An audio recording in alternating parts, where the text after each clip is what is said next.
Buenas tardes, maestro. Buenas tardes. Para mí es mañana.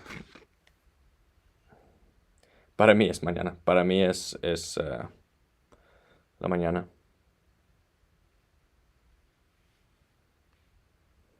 Así que buenos días. Para mí es buenos días, digo.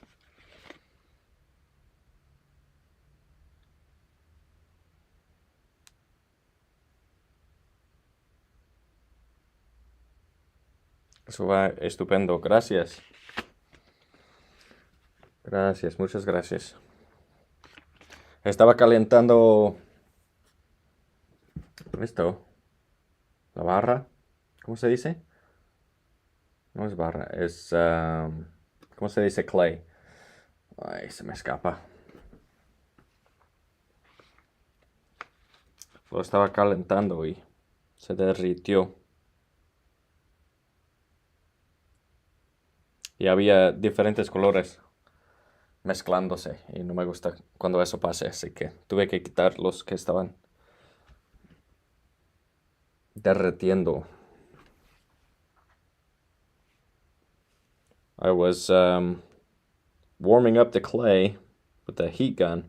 Then I remembered that I put some different colored clay in. There's a color clay, a little bit more of a purple brown for his face, a little bit darker of a brown for the hair, and then a more, I guess, greenish brown for the body that I just mixed together. And I was warming it up, but it kind of mixed together. But one of the things, arcilla, eso es lo que estaba pensando, arcilla. Plastilina o plasticera. Plastilina, plasticera, arcilla. Yeah, those are the words. Most of my Spanish is I learned when I was on the mission. So a lot of it is around gospel terms. Though that's an excuse. My Spanish should be better. I just haven't been practicing. Let's see. I wanted to check the shoulders to see if I needed to change some things. So I have this picture here to get a rough idea of what's happening with the shoulders. And so let me check.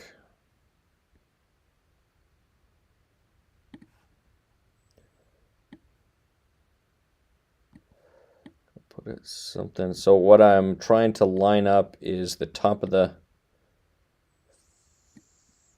hair, bottom of the chin, to get a rough line, and then I want to check with the shoulders from the side view.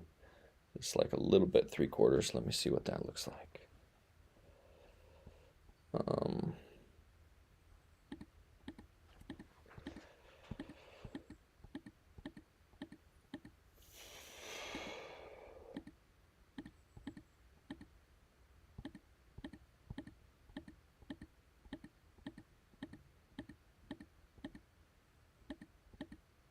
So it's just allowing me to kind of get a sense of what's happening. So what I was worried about is down here, you see this part that just comes, it makes the back look like it's sloping backwards, and it is a little bit off. So I need to fix that. So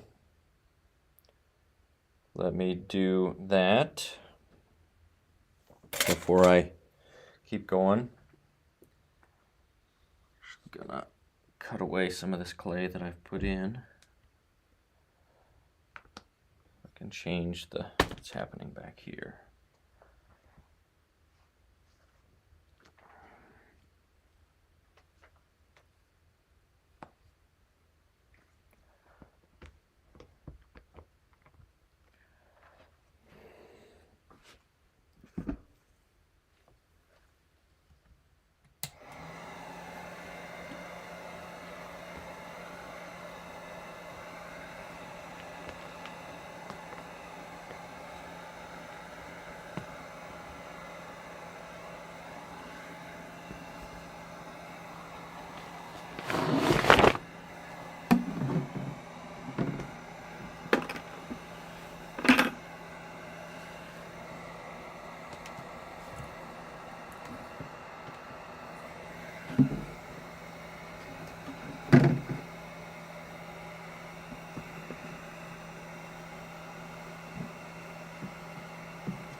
Okay, so I remember.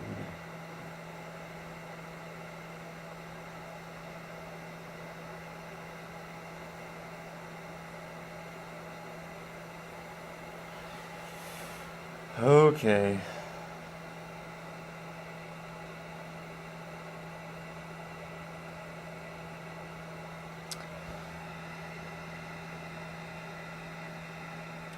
So yeah, I'm gonna have to go down to the armature to fix this because the armature is wood and a piece of wood is in the way. So I want to fix that before I continue.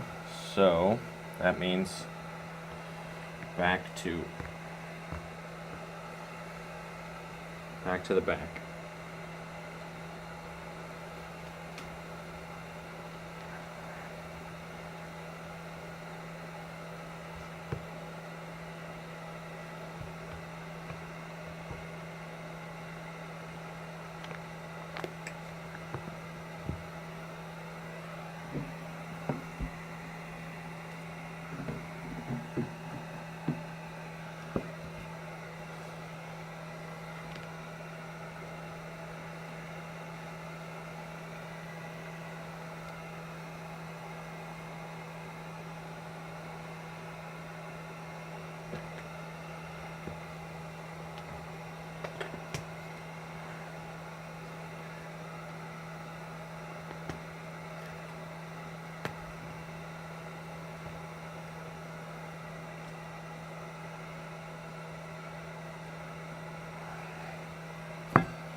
Okay.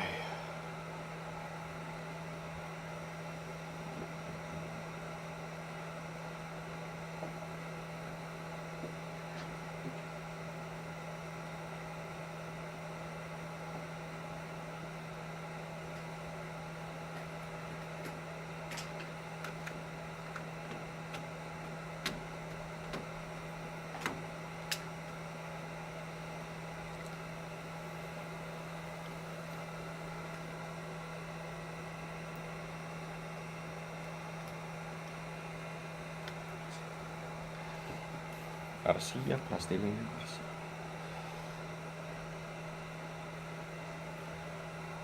Okay.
So I have to come back to here a little bit to remove some wood, because the wood part of the armature is what's getting in the way. And this is carpet actually that I got from Dollar. Well, actually this one I just picked up on the side of the road. Somebody was giving away some free stuff and they said, hey, we have these extra strips of carpet, are you interested? And because I'm an artist, I was interested. I was thinking I would use them to put in the barn. We use the full pieces that are all the same size squares, but these extra irregular shaped pieces I used to build up the armature with wood, and they worked really good. I think they'll work great. So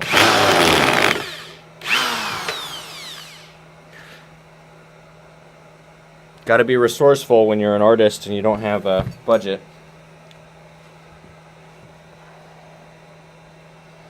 Okay, so this is the piece of wood.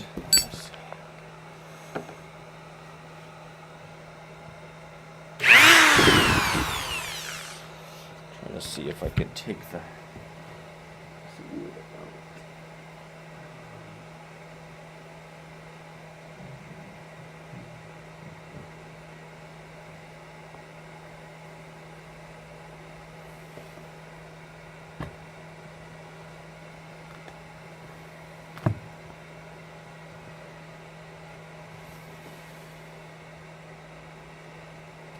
And I nailed this piece of wood in place.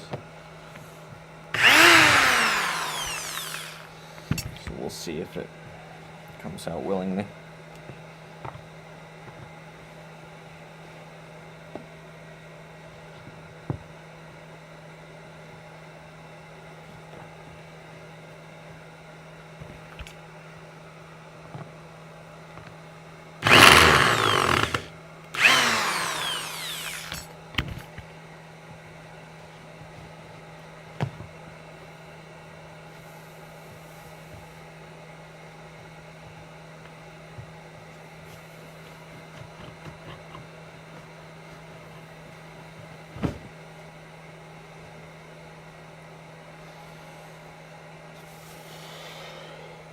So now I could cut this down and then put it back in, but I'm wondering if I need it at all. If I could just remove that and then attach these pieces to the wood underneath. If that would be enough.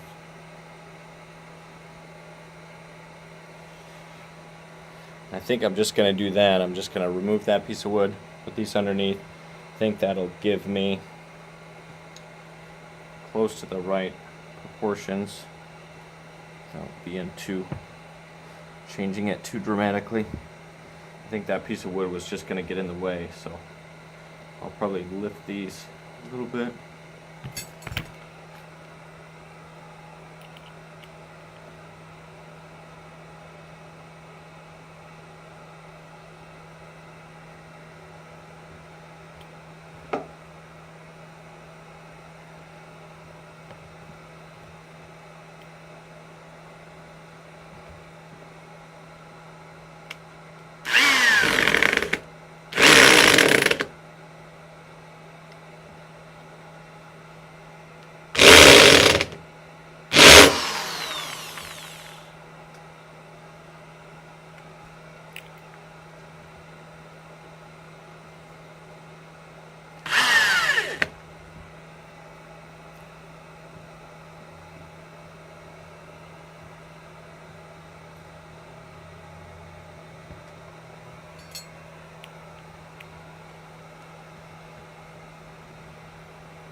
There's some pieces of strips of wood that go along the end here, or along the back here, and so that's what I'm screwing into. If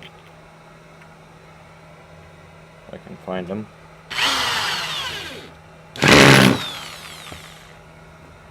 That'll give me something to hold on to. Push this out of the way a little bit more.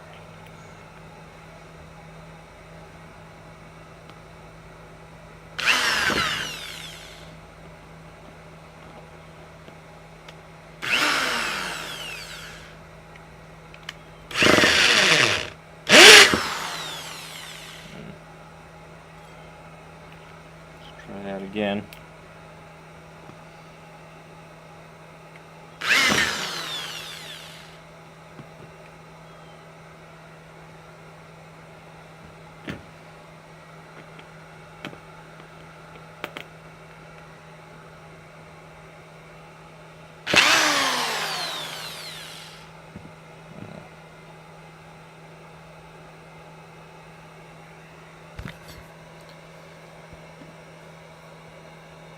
They saying hello, impressive progress. Yeah, thanks. Yeah, it's been a journey for sure. But yeah, I have made some progress in the last little bit.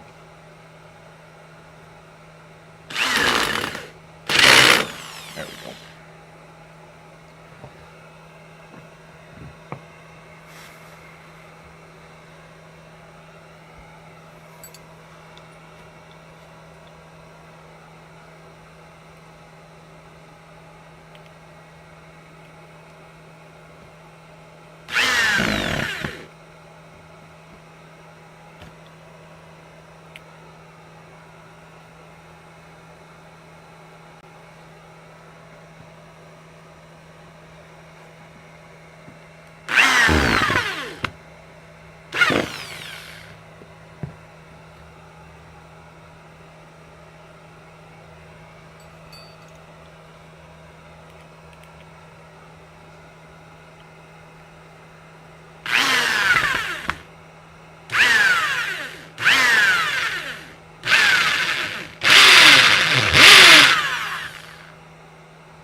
Just gonna put more screws in just to make sure things aren't moving around on me.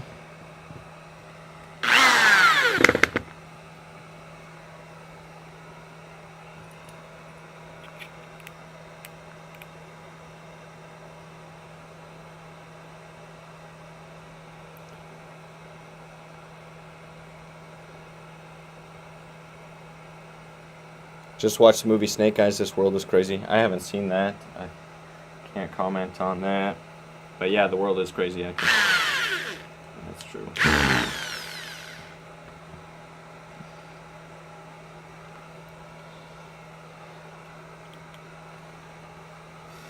The world is crazy.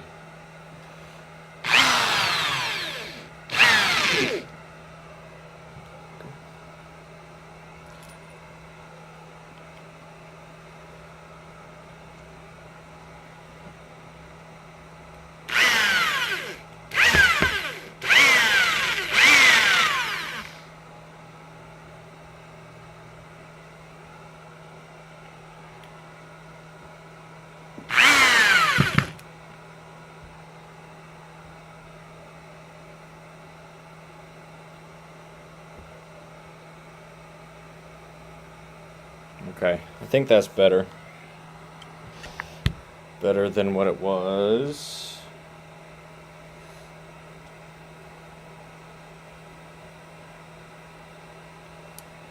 I'm gonna use the heat gun actually to warm this up.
This is just to help this clay stick a little bit better.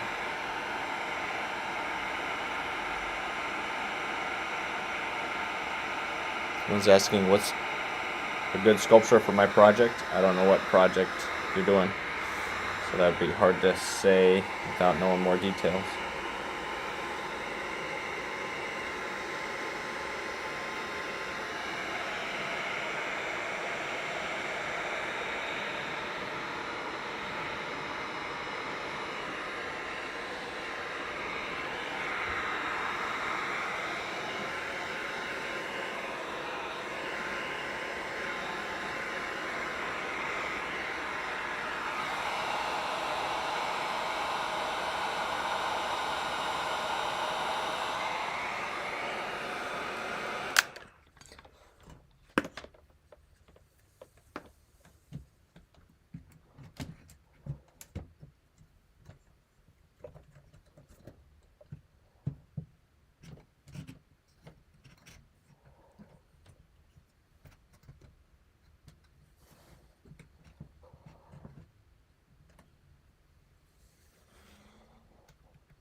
Hi, hello, welcome to the live stream. Just making some changes. I was working on the back and then there were some things that didn't feel quite right, so here I am redoing some of that work.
Like how you made the heat gun stand, smart. Yeah, it's a cheap tripod that I got secondhand. I love collecting these little tripods because, you know, they're like $5 and then they're really convenient for stuff like this, just little projects. I just had to make a little, like a head out of wood to hold it, and then it works pretty well for that.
So it says, with all the sculptor knowledge you have, what would you have told your younger self in the beginning of your art career?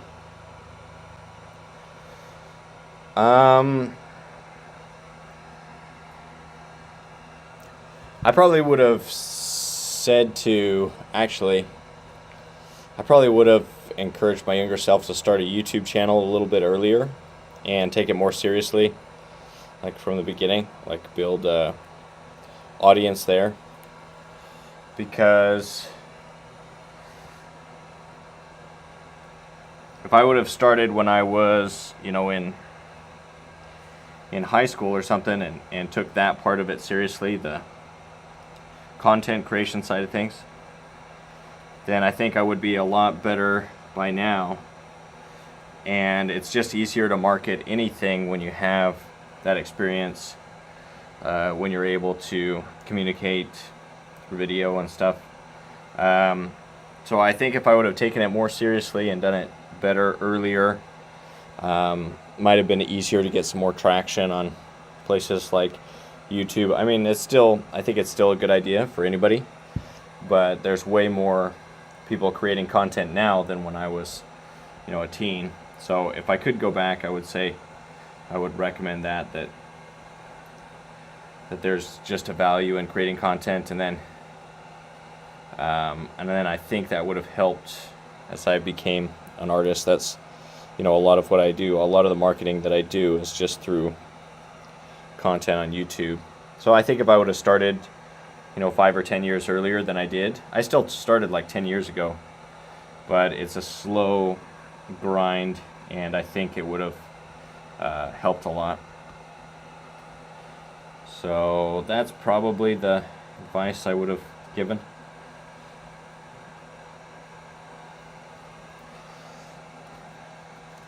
Good question, I know. Yeah, that's good.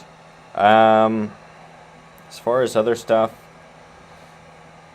I guess it depends on what age I was. If I was a lot younger, I might have encouraged myself to get better at sculpting from a younger age even.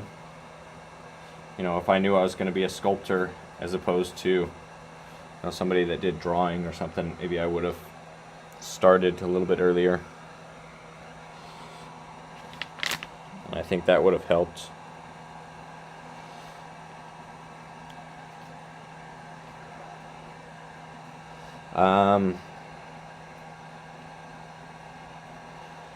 What else?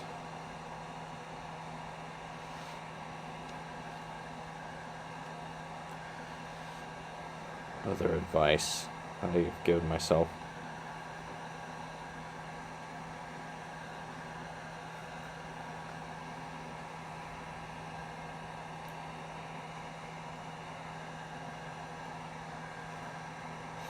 I don't know, maybe I would have encouraged myself to get a part-time job doing construction, or maybe even full-time in construction. I think being able to build things is really helpful for an artist, and so if I had that background, I think that, maybe I would have, maybe I wouldn't be an artist, maybe I would have made that my career, but as an artist, it helps to be able to build things and work with materials and figure things out, in that sense.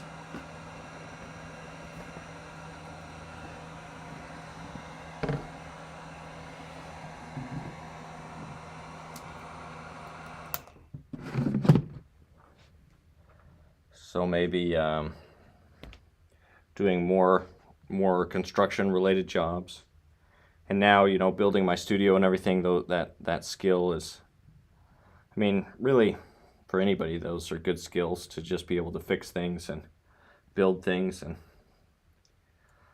so those are maybe skills that I would have been able to use in art. And I think I would have, if I would have built up that knowledge a little bit earlier, maybe I would have got into other things like, real estate, flipping houses, or other things. Those are things I might still reach out into, but it just allows you to expand what you can do as an artist if you know how to work with your hands and with tools, and it's just a helpful skill And I wish I had more experience doing those kinds of jobs that teach you those skills.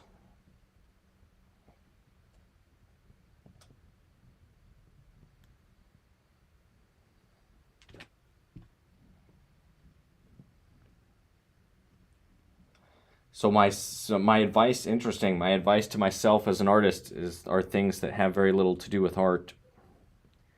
But I think that that's sometimes how it goes. Art is sometimes different than what you imagine.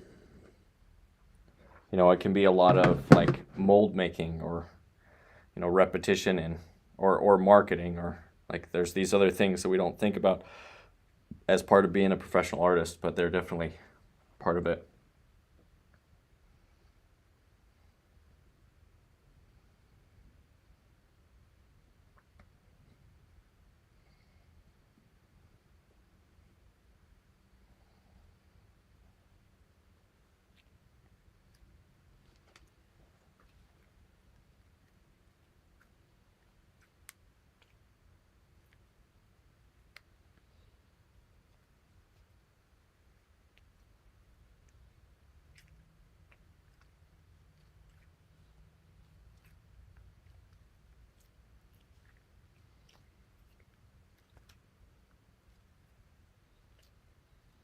I see newer artists, if you're in the stream, build a community, it'll help in the long run. Yeah, community is really important. So I guess that's kind of what I mean when I talk about a YouTube channel, is building up that audience, building up that community of people. I think would have been good. I'm still not very good at community building, but it is definitely a skill that you can get paid for if you can do it well. If you can get eyeballs and if you can get interest and create things that are entertaining and, in my case, educational as well. It's just really valuable to a lot of people, not just people on the internet watching, but also, if you can show a business owner or somebody that you know how to communicate well and have done a lot of your own projects, then they're sure a lot more likely to want to work with you.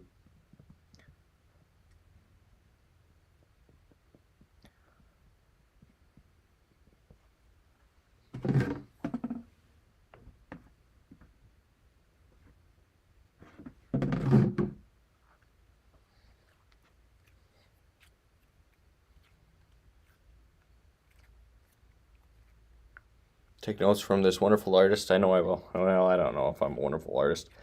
I'm not the best model for success as an artist. There's many artists that are more financially successful, and there's many careers that are easier to monetize than the creative arts. But I do think they're worthwhile. Otherwise, I wouldn't have spent my time learning and teaching it. But it's one of those things that it takes some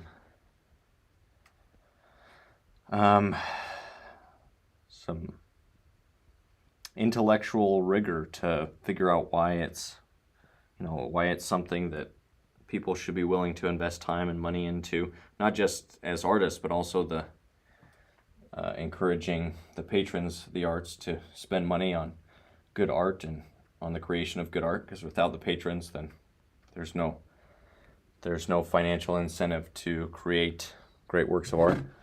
And with no financial incentive, there's no financial support either. You can't support yourself as an artist or a family, and so the artists have to spend their times doing other things, which is fine, however you have to make a living. But if art is something that we value as a society and as human beings, then I think it's important to communicate that and to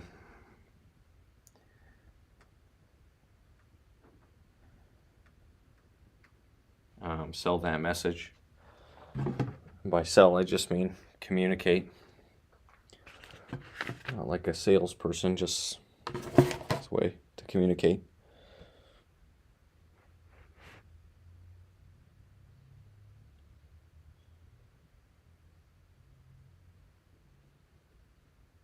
I find it funny how art eat up a big chunk of time, and you need that time to build a community. Yeah, well, that's just like anything.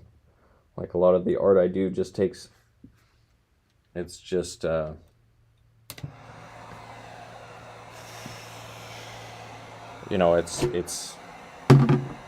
the videos I create and content, and that's part of it. So I need to spend a lot of time, like I spend a lot of time in front of a computer, which I don't really like. It kind of drains me. But I haven't gotten to a point where I can afford to hire out that part of the process. And there's something artistic about the creative process when it comes to video editing and those types of things, but it is tricky.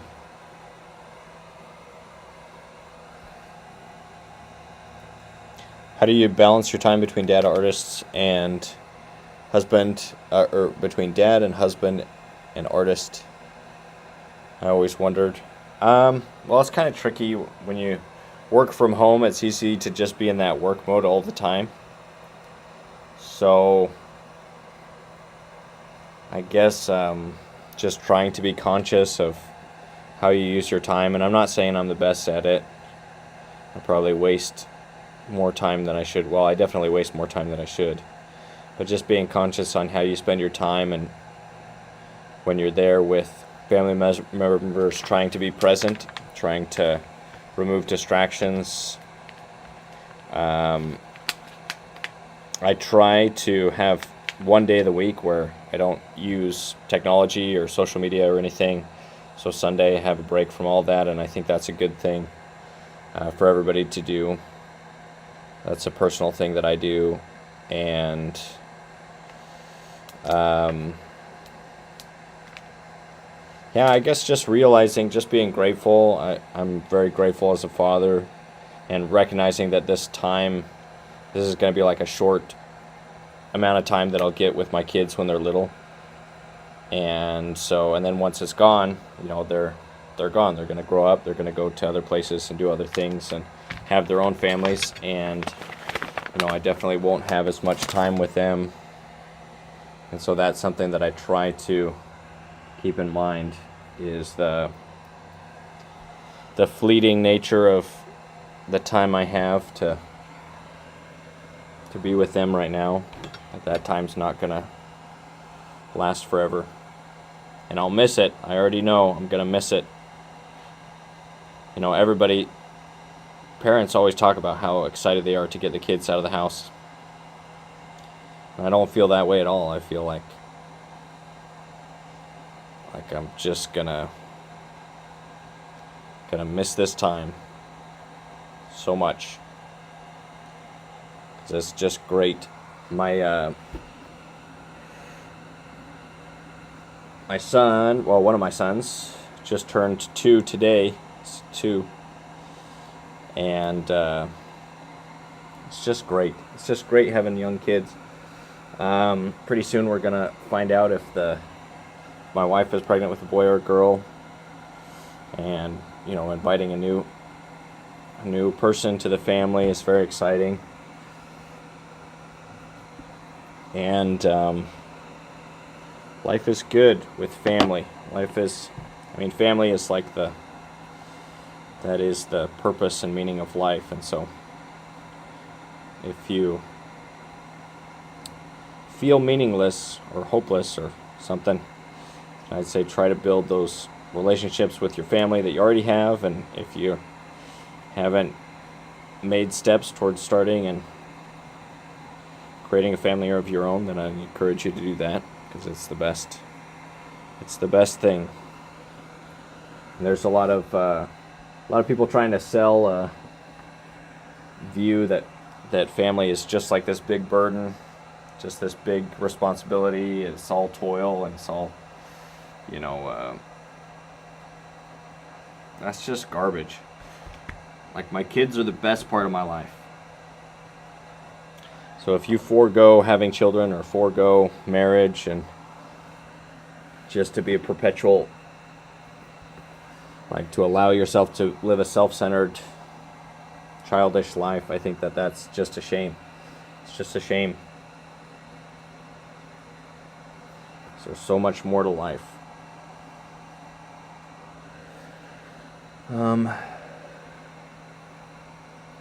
So I think just valuing family, it will help with that balance, and that they should be able to see that you're grateful to be with them, to be around them, and you appreciate them, and everybody wants that.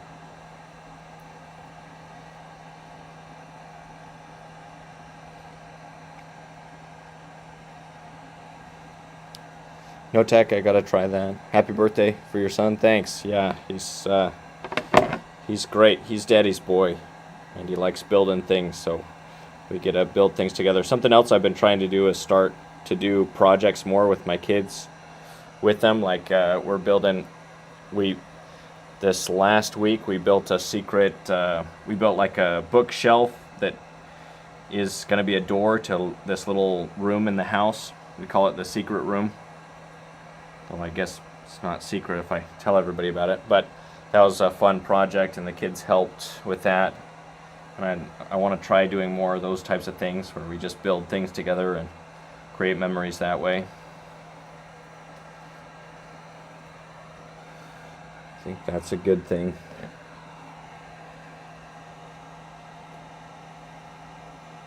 Happy birthday to your lovely son. Congrats, Mr. Andrew. Thank you. Appreciate that. Congrats on the new little one. Yeah, we're excited. So I think just a couple more.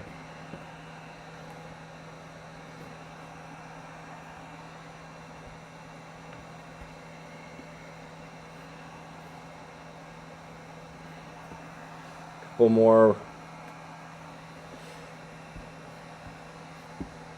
weeks and we'll find out if it's a boy or a girl. If it's a girl, then we've had girl, boy, girl, boy, girl. If it's a boy, then we'll have girl, boy, boy. So we'll see if the girls take the lead and continue the pattern, or if the boys perform an upset and we get another addition to the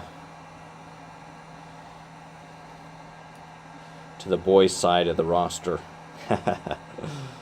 Though it's not a competition. And my oldest daughter really wants a girl. My youngest daughter says she wants a boy. She wants it to be a boy.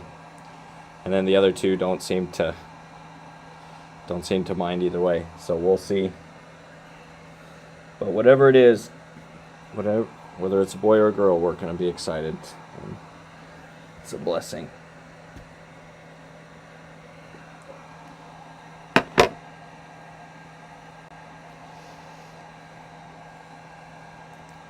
He says, "Well, that's cool." Yeah, it's fun. It's been fun. Girl, boy, girl, boy.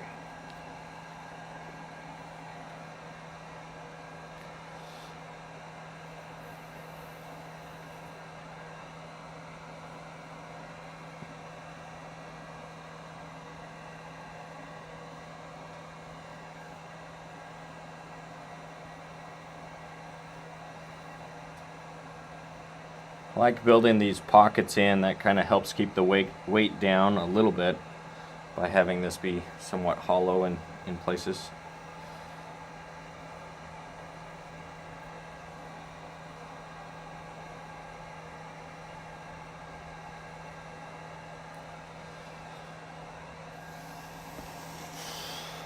Go team boy, somebody says.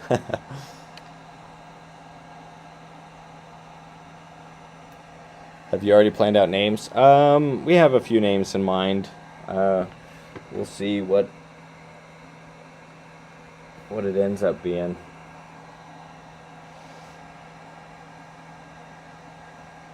Somebody says, "I'm guessing you're having another boy." Yeah, that's what my guess was. That I was like, what are the odds that the pattern continues? But I guess the odds are 50-50 because it's 50-50 chance that it's a boy or a girl. What do they say? Past, when it comes to odds on things like this, like just because you rolled the dice a certain amount of times doesn't actually change the odds on the next roll. It's like if the odds are 1 in 6, it's still 1 in 6, even if you just rolled 6 sixes. You know, it's unlikely for somebody to roll 7 6s in a row. But the odds of each roll is just the same. So it's one of those funny things that it seems like intuitively it should be less likely. But the odds of each 50-50 are just 50-50. So 50-50 chance. It would be cool if the pattern continues, but you know, it'd also be cool if the boys take the lead in the boys team.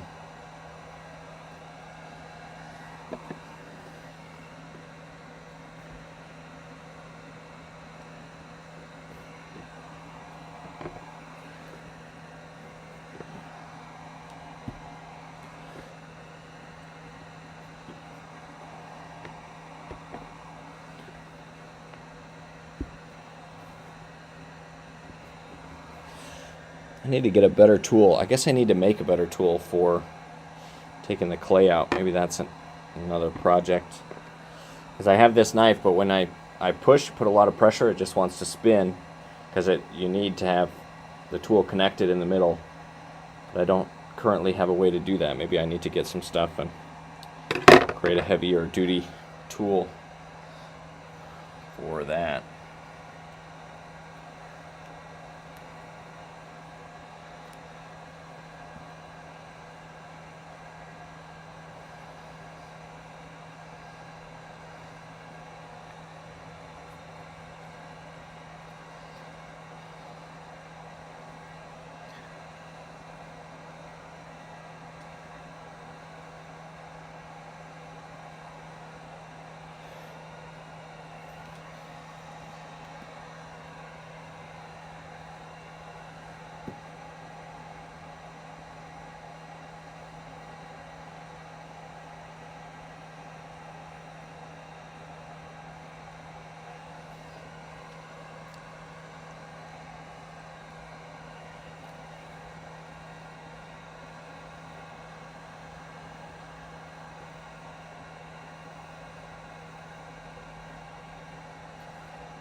Oops.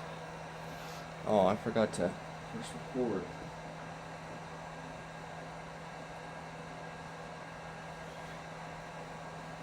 Tried to record the whole process and I forgot to press record at the beginning of the live stream, so that's unfortunate.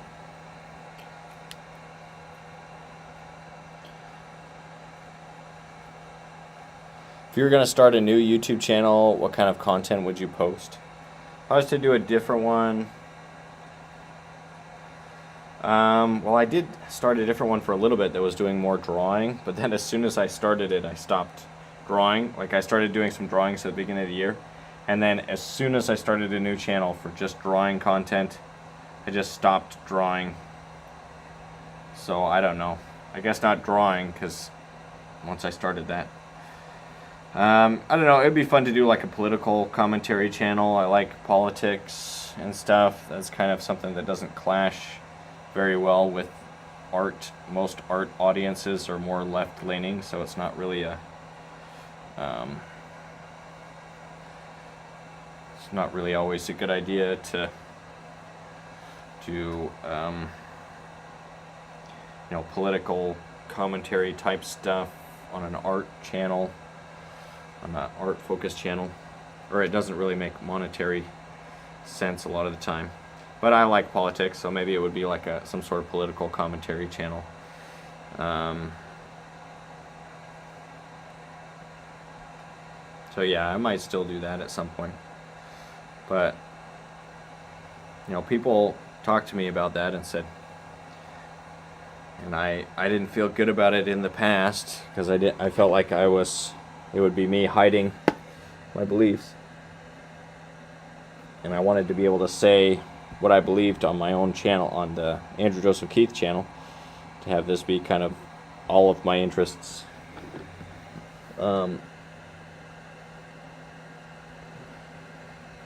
And then maybe also there'd be a channel for like house projects, building stuff, doing those types of things would be fun. I like those channels. There's a channel that we really like to watch, me and the kids, Ambition Strikes, where they just do all sorts of these fun projects. This guy and his husband and wife that collaborate on these big ambitious projects, to build off grid, and they go through that type of stuff, and it's just kind of cool content that I feel very motivating. So something like that would also be fun to do, maybe with the kids or something. But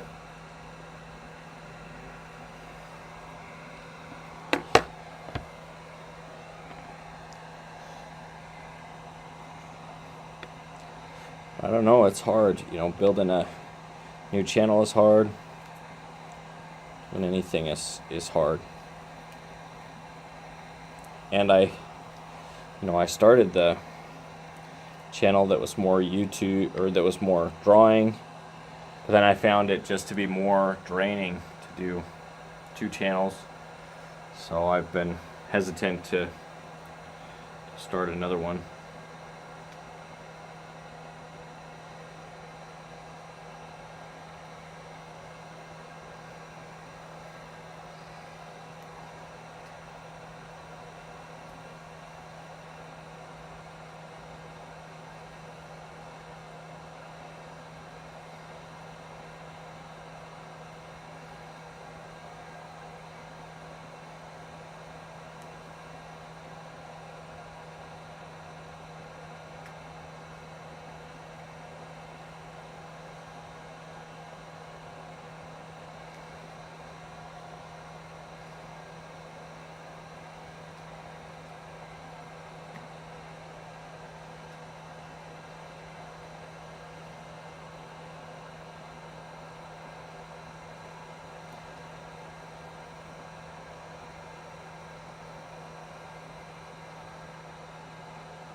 And it's difficult because,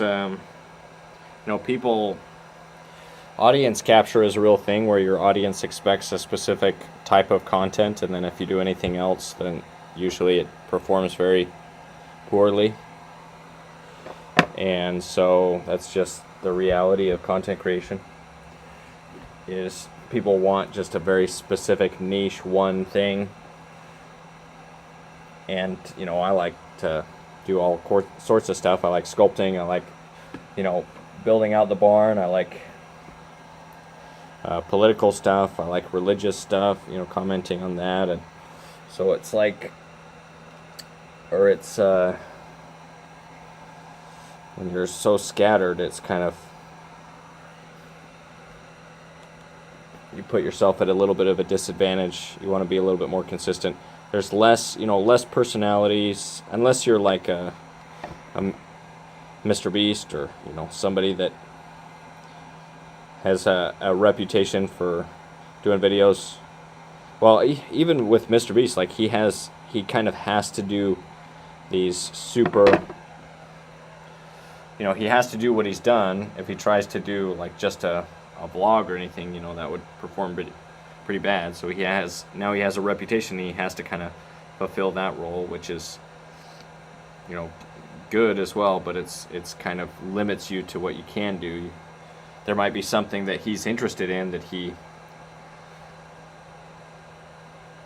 would do a video about, but it's like not related to his own content. But then he just starts another channel. He has like a bunch of channels. So I don't know. Maybe he's probably not a good example because he's like an outlier when it comes to content creation, but an outlier in a, you know, in an extreme successful way. So maybe that's, you know, that's probably somebody worth studying. But I'm just not I'm not that dedicated to the art of content creation, and maybe if I was, I would find more success.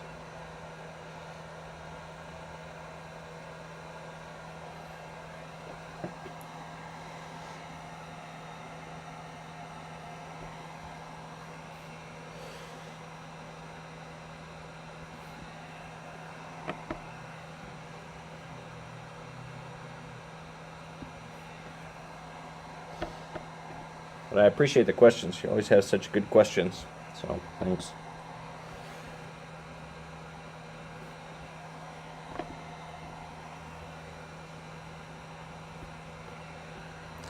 Oh, the mic is probably not that good. I had to return the wireless microphone because they stopped charging. So I got a new wireless mic and then they just weren't working.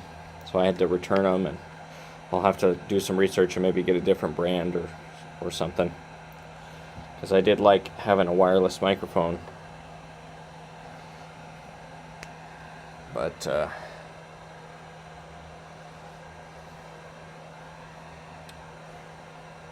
was a faulty piece of equipment.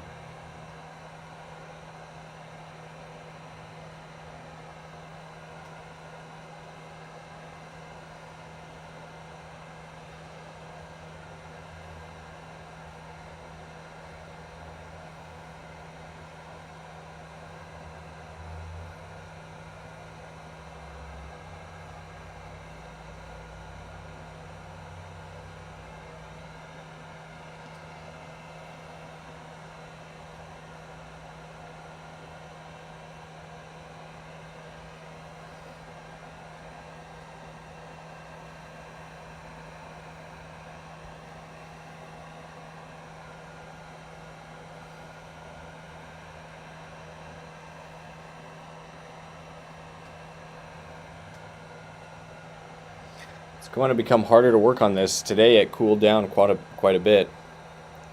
And so with these larger sculptures, it helps to have the clay soft. And this is out in the barn where it's not fully insulated yet, and it's going to be really cold in the winter especially. So I may have to figure out a way to insulate it or get some heat out here or something if I'm gonna keep working on this. Somebody says this mic is good. Yeah, this is just the microphone from the laptop, so it's not anything spectacular. And if I turn away, sometimes I'm turning towards the sculpture, and then so he says a different clay for this part. Yeah, this is a different brand of clay. It's also a cheap non-dry modeling clay. But this one's the Nara, N-A-R-A, from Hobby Lobby. And it was a little bit cheaper than the other one. I don't think it feels quite as good. It's not quite as nice of a... The other one feels more silky. This one feels a little bit more granular, more grainy. It's still like it's still fine. I also feel like it doesn't stick to itself as well, but it's fine. You know, it's probably as good as many professional clays that are a lot more expensive.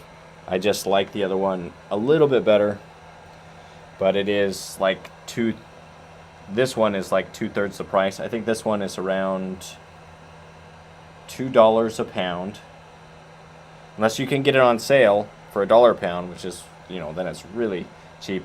And the other one is like $3 a pound. So this is like 2/3 the cost. The other one's like $3 a pound, or maybe a little bit more. This one's $2 a pound. So, but I might even go. I have some of this clay that's black. It's like really dark. So if once I run out of this brown stuff, maybe I'll go over top of it with the black, and maybe that could be like the suit. I can actually do it in black, the suit, and then maybe even a lighter clay for the shirt and tie, just as a, you know, fun way to have some different colors and textures. And then I don't know if you can see, but his hair is actually a little bit different color as well. But I could even exaggerate that with some of the black clay.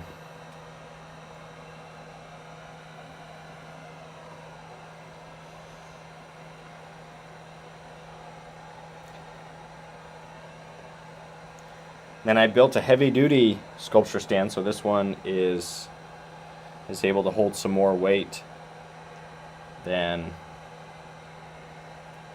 the other one.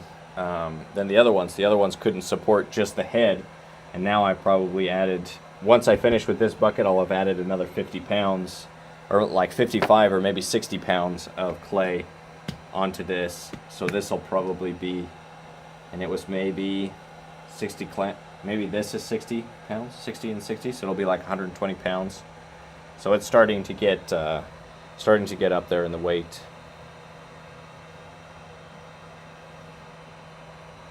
In the weight category.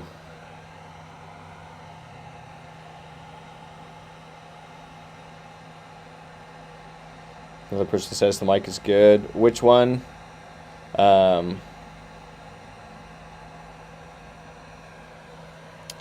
Which do you like working with? More sharpened or dull tools?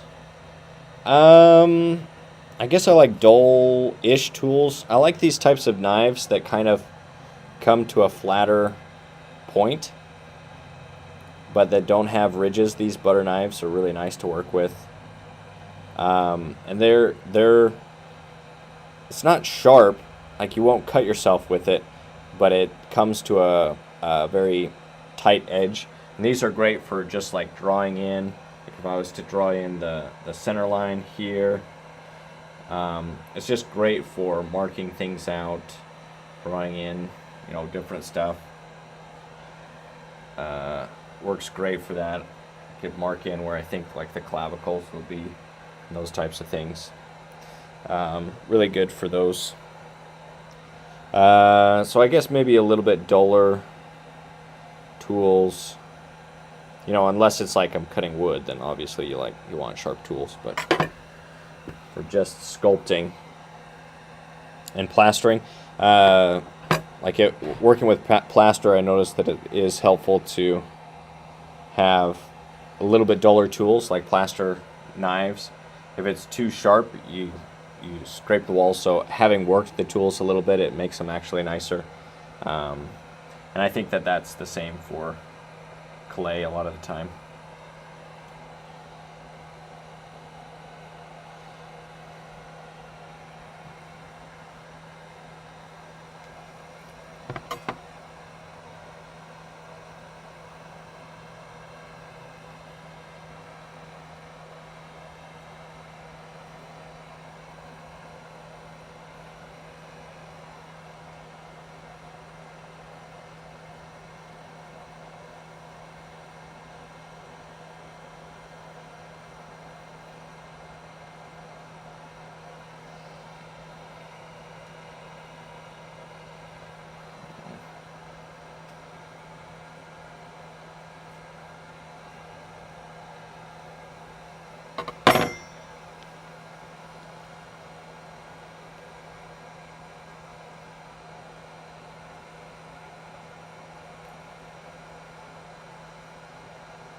Spectacular work, somebody says. Thank you, appreciate that. When you're done with this sculpture, will you keep it in your studio? Probably. The original clay.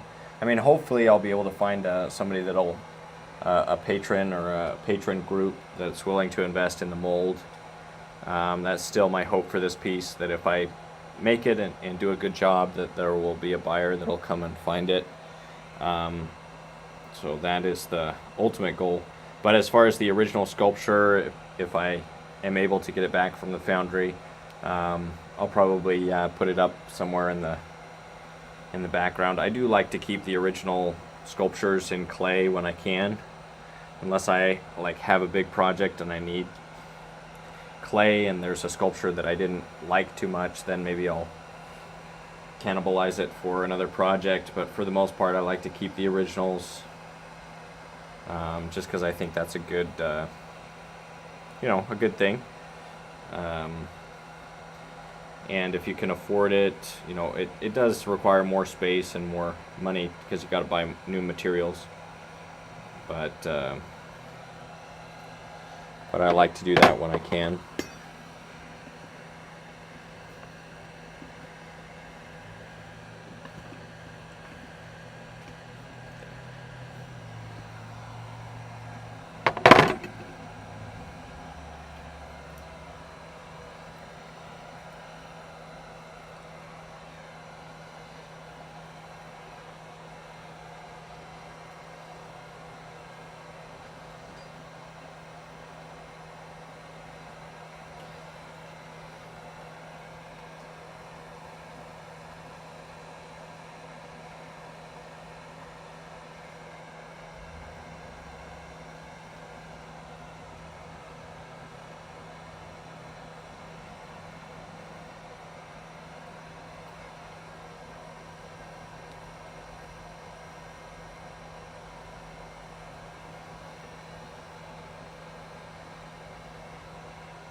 I feel like this clay is not as plastic as the other clay. So this clay is a little bit more plastic, meaning that it'll stretch before it starts to break apart. This one just doesn't seem to have that as much. And it burnt, when I was warming it up, I burnt the clay at the bottom. Maybe the other clay would burn, maybe I just wasn't being careful, but I can't remember having burnt the other clay, so so there's like little burnt pit pieces that are kind of hard and crumbly in this. So that's unfortunate. So I guess it's cheaper, but it's cheaper. That's the pro and the con of this particular clay. But yeah, the next one, I'm almost done with this bucket. So yeah, maybe the next one I'll mix together some really dark black. It'll be, I think, black mixed with purple. So it'll be like a dark black, purplish color. And then maybe I'll do the rest of maybe I'll do a coat of that over this for like the suit, like a black suit. And that way I can have it just be a bunch of different types of clay. I think that's fun. And, it being such a big project, need a lot of clay. I've used up like almost all of the spare clay that I've saved up over time. And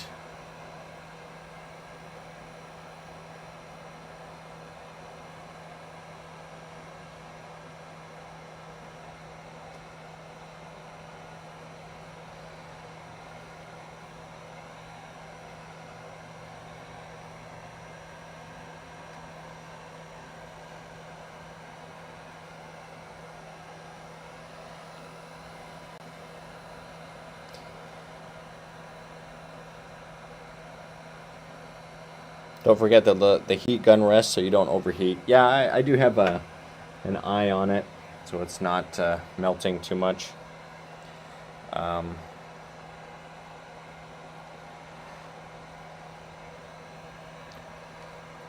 Then somebody says, why not use water-based clay for a sculpture like this one.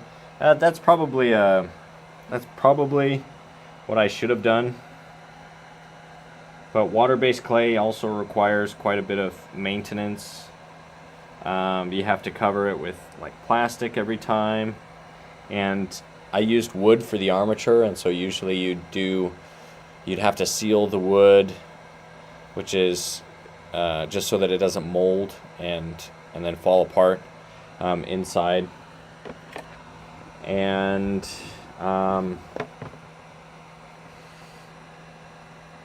then if it becomes too dry, then it'll start to crack on the armature. So, and I don't know, it's just so dusty. I prefer oil-based clay. I prefer working with it. But water-based clay is really nice. And one of the professionals that does these types of busts and, you know, full-size monument sculptures, and he does some of the portrait sculptures for like the NFL when they do their portraits, the Hall of Fame, or there's something, I forget what it's called, but they have their portraits done. He's one of the sculptors that does those, and he prefers, you know, water-based clay because it can be very, and I asked him about it, and he said because it can be very soft when you want it to be soft, and it can be very hard when you want it to be hard. You just let it dry a little bit, and so it does have that versatility, more versatility than an oil-based clay like this. So probably should have been water-based, but and water-based is cheaper, so that's another thing, is, you know, a couple £100 of water-based clay would be a lot cheaper than what I spent on this. But yeah, I guess it's mostly the dustiness. It gets dust everywhere, and the feel of it I don't like as much, and I'm just not as experienced with water-based clay. So those are the reasons that I chose to go with this oil-based clay. But I will probably, maybe I'll start to regret that as it gets colder. Yeah, water plus wood, big no-no. Yeah, the wood armatures don't do too well. And also, if you make it like metal, if you use like piping or something, you know, that can rust. So you have to use like a PVC or a plastic, and it's just a different, or aluminum if you can, you know, aluminum. It's just different.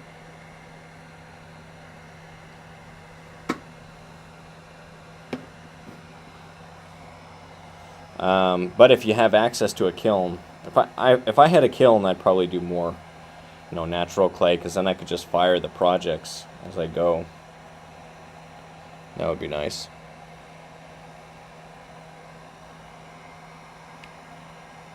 Do you know how to make your own water-based clay? I mean, we did it in college. You just follow a recipe, and they had all of the, you know, the clay body and the type of sand and like all of that. They would mix it together. So, you know, I could follow a recipe. I haven't done it myself outside of college, just for the reason that I mentioned. But I would like to make some of my own oil-based clay. I think you can use engine oil and maybe some beeswax and other things. So maybe that's another future project. We'll be trying to make my own clay, but I've never made my own clay that turned out better than some of these cheap clays that I can just buy. And so I would have to figure out a recipe that's better than at least this one, that feels better than this one.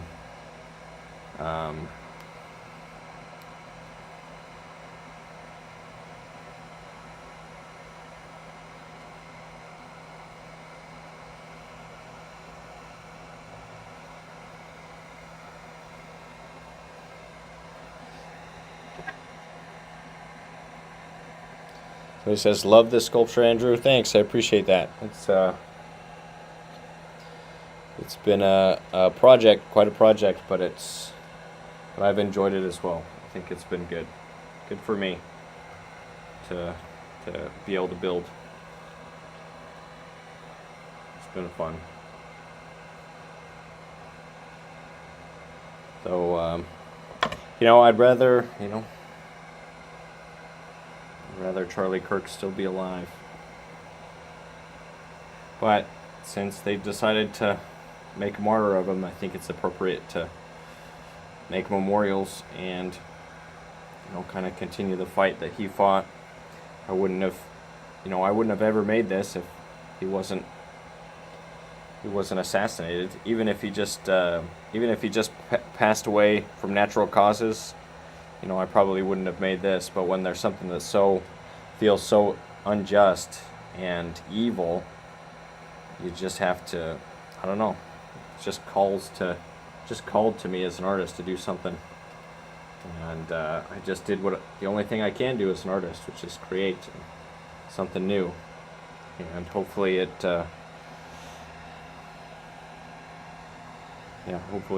helps promote a good message.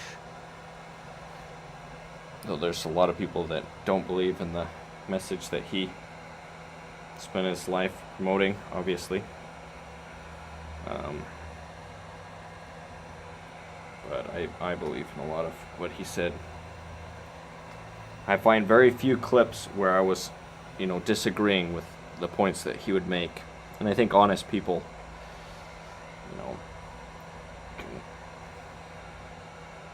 can relate to a lot of the points that he would make.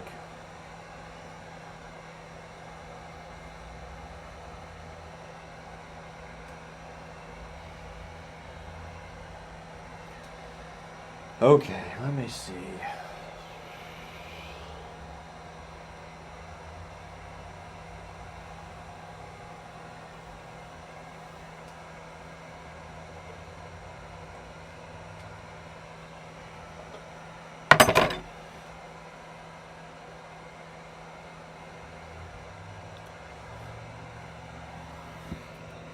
Point this in a sculpture.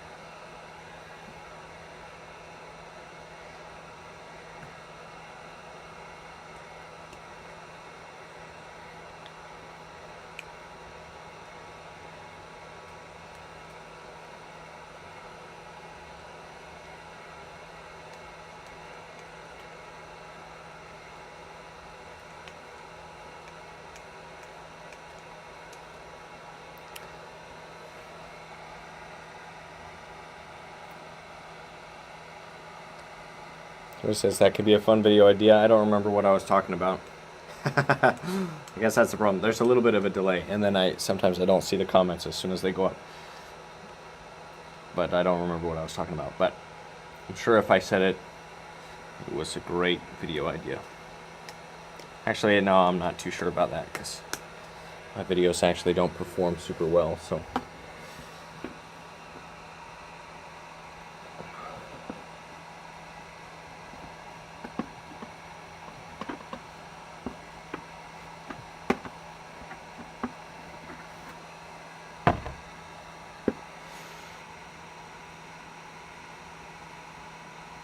Art is beauty, either physically or metaphysically and morally. I do think there's a connection between beauty and morality. It's weird, because you'll see people that become possessed by a certain ideology. We'll call it leftism. Now that's kind of a broad term. But you'll notice that they actually do. They make themselves ugly. They purposefully, the stereotype is like blue hair. They'll dye their hair blue or whatever, but it's just like an unnatural, like a rebellion against what is natural and what's beautiful. And they'll often become very overweight, and just they make themselves ugly, and like a bunch of piercings and tattoos and like all of this stuff. It just takes away from the whatever beauty they had. They kind of rebel against it. Whatever physical human beauty, they like push back against it. As they'll even say that it's like rebelling against the male gaze or the patriarchy or whatever it is. But it's just sad, you know. They just make themselves ugly, and then they're ugly. It's like, who wins in that situation? Don't make yourself ugly. It's like aggressive in there sometimes. And don't make the world more ugly. We need more beautiful things and beautiful people.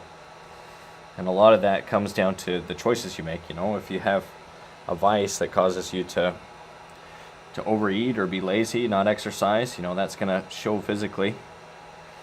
And if you take care of yourself, if you have, you know, self-respect enough to, and you're grateful for your physical body, and you take care of yourself, and, you know, try to make yourself physically attractive and, you know, healthy, in shape, and take care of the body that you're given, then you know, that makes the world better. It's better. It'd be better if more people were beautiful because they chose to make good, healthy decisions with their diet, with their time, with their energy, you know.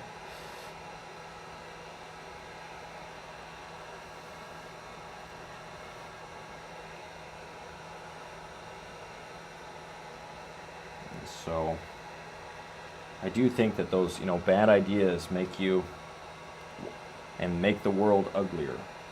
And I think it's untrue things, you know. True things make things more beautiful, and false, when you try to live your life according to falsehoods, then it makes things uglier. I think that is the case. Let's draw in a center line before I get too far. I was going to have this, you know, the shoulders be turning on this sculpture. Just didn't end up happening that way, just because of how I built it. I could have probably had it turning a little bit, but it didn't happen for this one, so.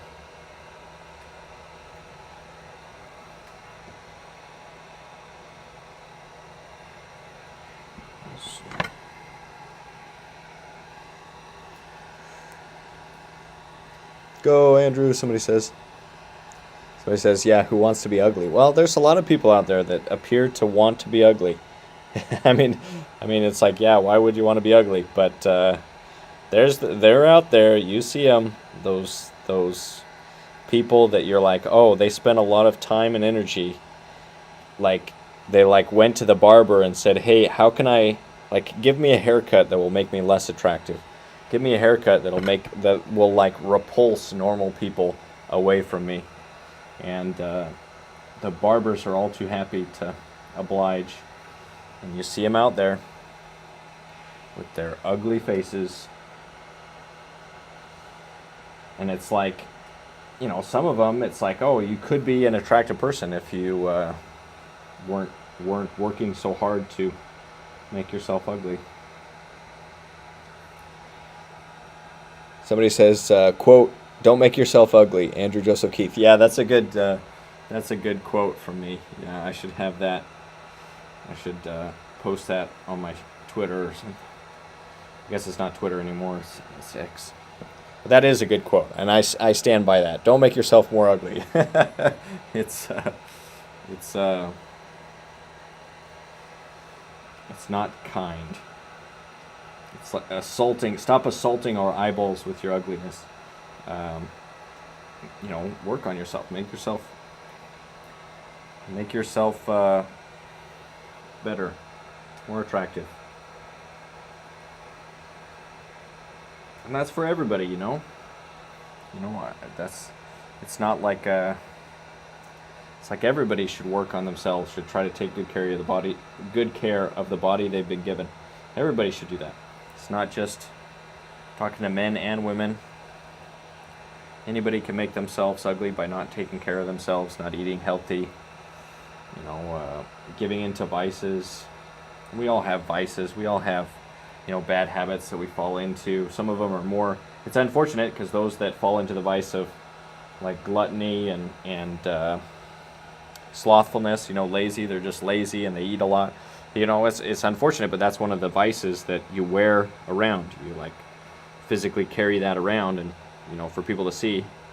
And then people have other vices that aren't as easy to see. They're more personal, hidden vices that maybe they can hide a little bit better, but that are just as damaging.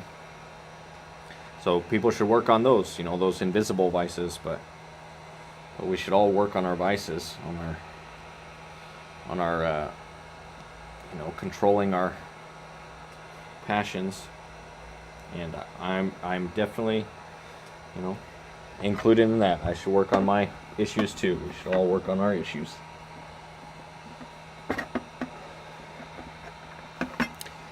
As an artist, it's definitely... Oh, wait, so that one continued. The person that said, quote, Andrew, don't make yourself more ugly, as a quote from Andrew Keith. As an artist, it's definitely sad when people try to make themselves ugly, especially when God made them one of the more attractive people. Yeah, that's exactly true. That there's people out there that, that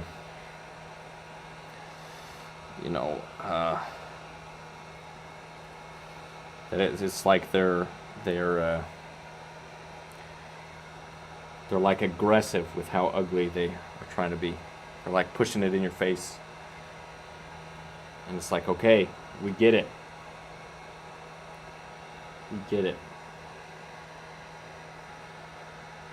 So don't be like that. Things are totally upside down these days. Art is fundamentally based on principles of beauty and order. Yeah, that is right.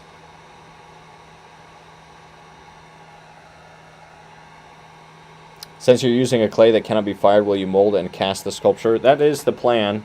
I'll have to find a sponsor to do that because it's a very expensive process. Something that I can't afford to do just myself, but hopefully I'll be able to find somebody that's willing to sponsor that type of a project, the mold and the cast.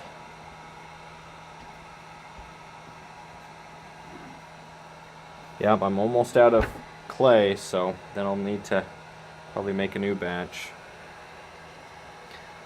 But I do like the idea of maybe using that darker clay. It's kind of disappears on camera. That's why I saved I took out the darker clay of the other one. But I mean, what better a project than to make a suit, like a dark suit, out of the darker clay for the suit part of this sculpture. I wanted him to be wearing a suit and tie, and so why not do that?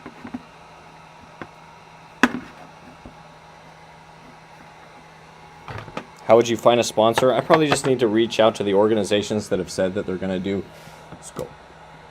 that they're going to contract, that they're going to do a sculpture of Charlie, that they're going to either pay for that or I know I've seen some, I heard that there's a fund that Elon Musk started to do that, to pay people to do murals of him. And so maybe if I could find, where and how to get access to that, maybe that's something that could be done. But then I also want it to be in a place where where there's a chance that it would be, under security. I wouldn't want to, if I just put it up just anywhere, then it's probably going to be vandalized, and I'd rather it not be destroyed. Though, that's almost a certainty with this sculpture so hopefully, maybe I'll do multiple casts of it. Hopefully there's multiple casts, and that way if they destroy one, I'll just be able to put another one or something. But it's almost a certainty that it'll be vandalized. Let's see, how we looking? So it feels the curve of the back coming down feels better than it was. It was coming out too far.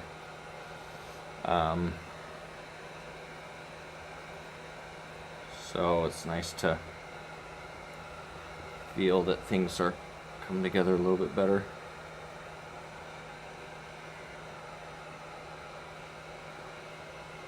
I feel like it doesn't look as good when I scrape the surface. It pulls together a little bit differently than the other one.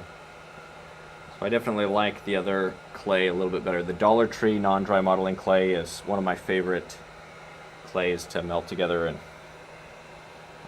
but it's, you know, it's $3 or $4, I don't know what it is, $3 or $4 a pound. This one is $2 a pound. If you can find it on sale, sometimes it's even cheaper. So I'll have to.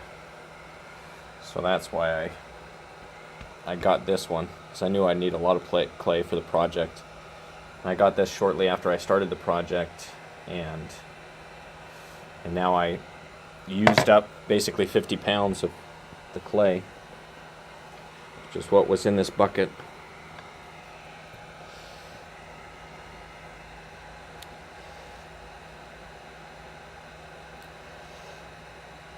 Yeah, somebody says, good question as far as how to find a sponsor. Yeah, I just got to reach out, so I got to figure out how to get the contact for people that have been involved with that, and reach out directly probably to several people, maybe even hundreds of people, and you know, maybe create some content too, saying that. But I wanted to have a good, impressive sculpture to show before I reached out directly to people, like to be able to show them the pictures of it and say, basically, this is well on its way to being finished, and all I need is the money to mold and cast it.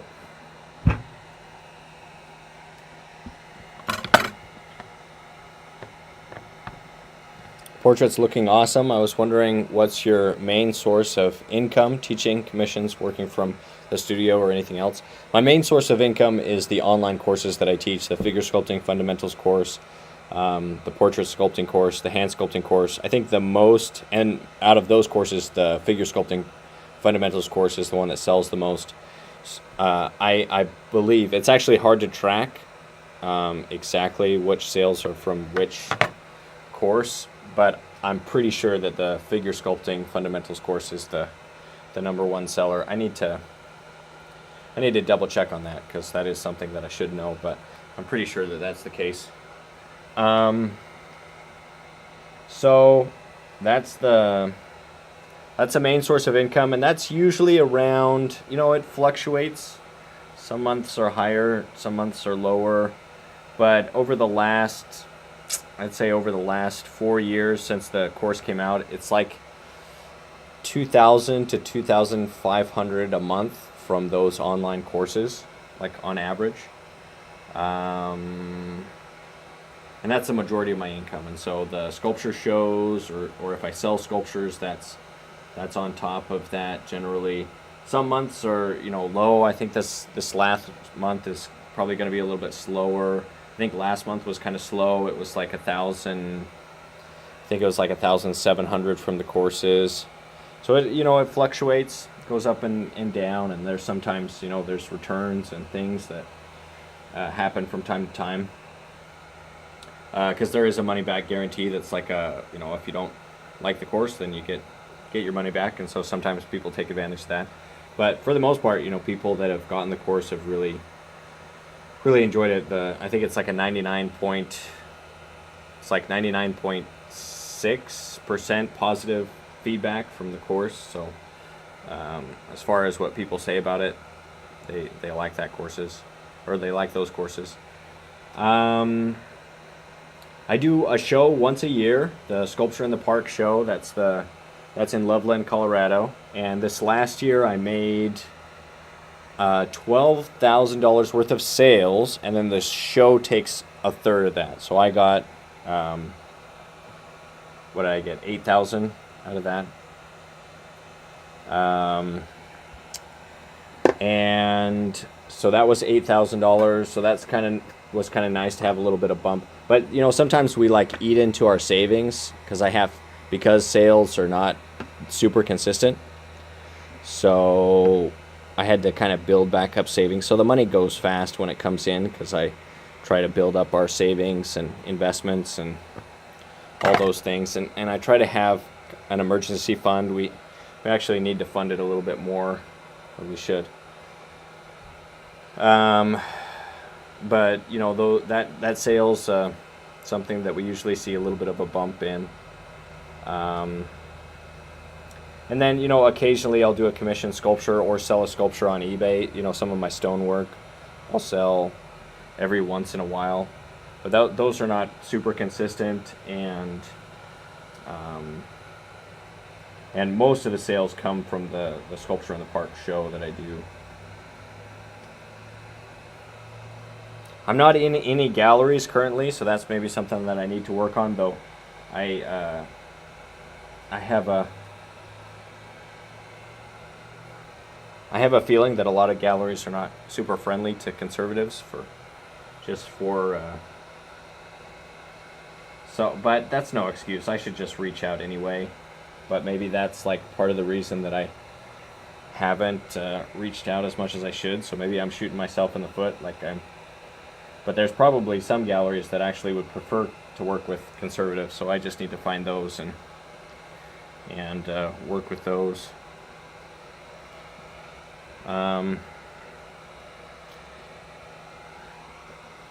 What else? I make any YouTube? You know, YouTube is maybe like $200 a month that comes in from that.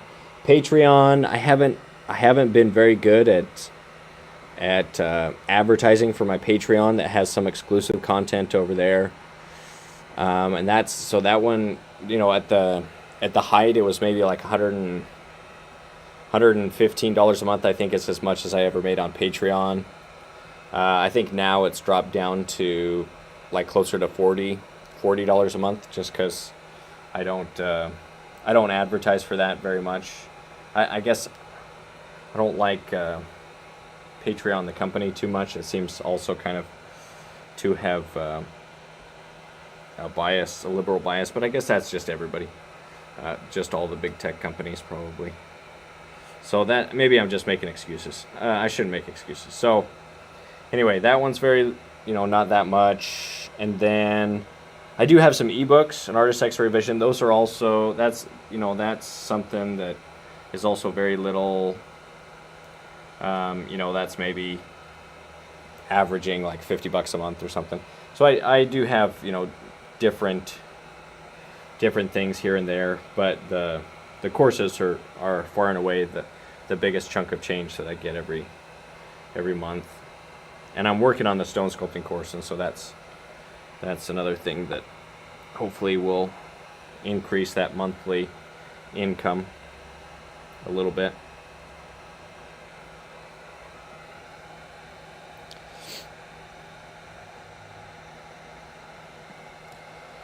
Will you be entering the show this year? Yeah, I plan on it. The Sculpture in the Park show 2026. I did it this year. This year was my best year, and so that was encouraging.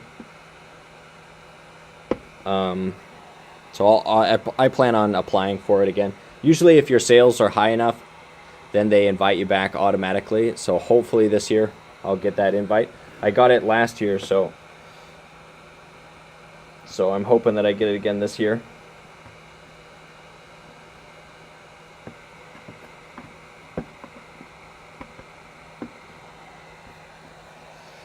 It says, thanks for being open to talk about it. Lots of people aren't. I'm glad people are interested in this. I actually started sculpting with clay not so long ago, but I've been in 3D industry for years. Have you ever tried ZBrush or digital sculpting in any other software? I've tried the free ZBrush program a little bit, and what's the other one? The free one, Blender. I tried that a little bit, but I just like working with my hands. It just feels very synthetic. It's like synthetic sculpting. So I'm not a big fan of it, just because I like the traditional element of working with clay. Even though, you know, I use oil-based clay, you know, maybe some people might say that water-based clay is more the traditional stuff. But I just like working in clay. And there's something about the tactile, physical part of it that I would miss if I spent more time doing that digital element. I see the benefits of it, like being able to just print what you have, scan a sculpture and then print it. And, it's quick, and you can scale things up and down. And, the tools, once you learn them, they're so specific that you can just create the symmetry on the sculpture just with the click of a button. You don't have to sculpt two sides of everything, and in physical reality you have to work on making the eyes match and those types of things. And so I see the advantages of it and the benefits of it. I just haven't chosen to go that route, and I think there's gonna be a market for those people that want to go that more traditional route, and that's kind of what I'm interested in, those that want to learn the more traditional methods of sculpting. So yeah.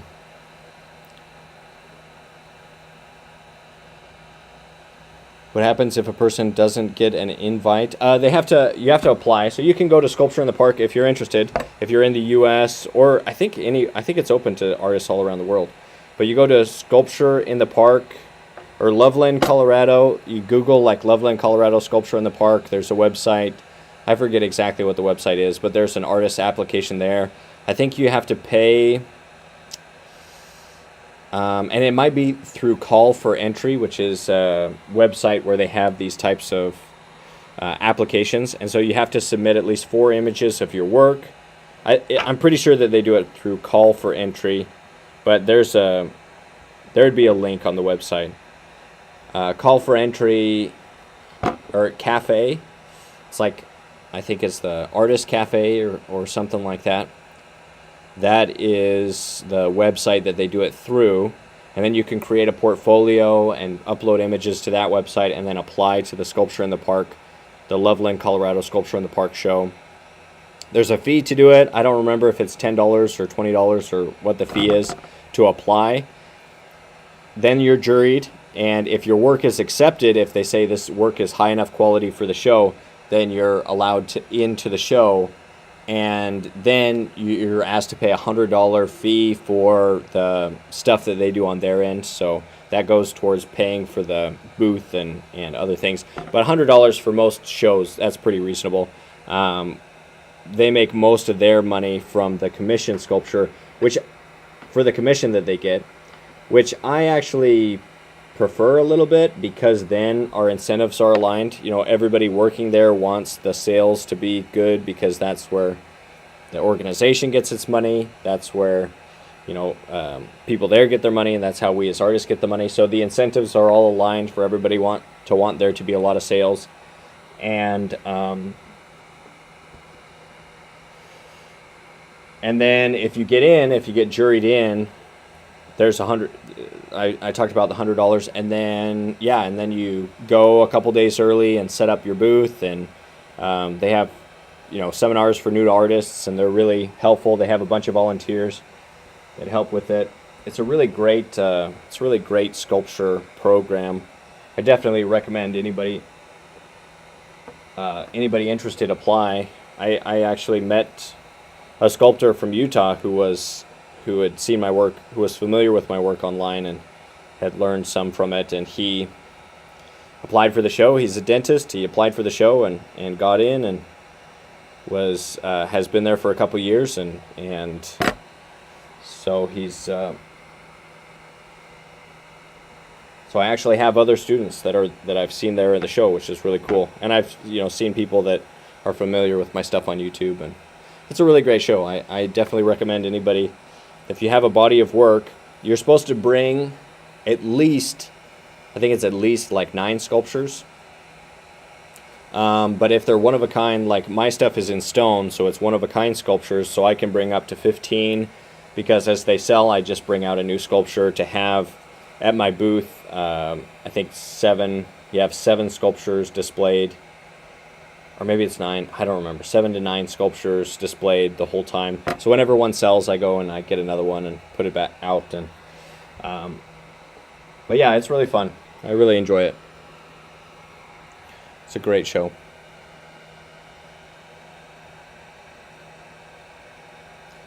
Going from digital sculpting to clay sculpting is such a positively weird and exciting transition, but interestingly enough, I also have a gut feeling that traditional work might be requested more. Yeah, maybe. That might be true. I also wanted to thank you, even though through the chat, for tutorials on YouTube, because those are more than enough for me to start with clay. So thank you a bunch. Dude, I'm a big fan. Well, yeah, I'm glad that you are finding those to be useful. So, yeah, I hope you sell a lot of sculptures and find an audience for your work. That's great. I hope you create great work, make beautiful and interesting works of art. I think we could use more of that in the world. Yeah. Okay, let's see.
Yeah, this clay isn't bad, especially once it's warmed up. But I do like the other one a little bit more. Like when I drag the tool across this clay, see how it totally changes the color? It like introduces a lot of air bubbles. I feel like the other one doesn't do that quite as much. Let's see, when I do this one, it does it a little bit, but it's like a nicer, just has a nicer reaction, or seems to. Yeah, this is more of a green brown. This one here.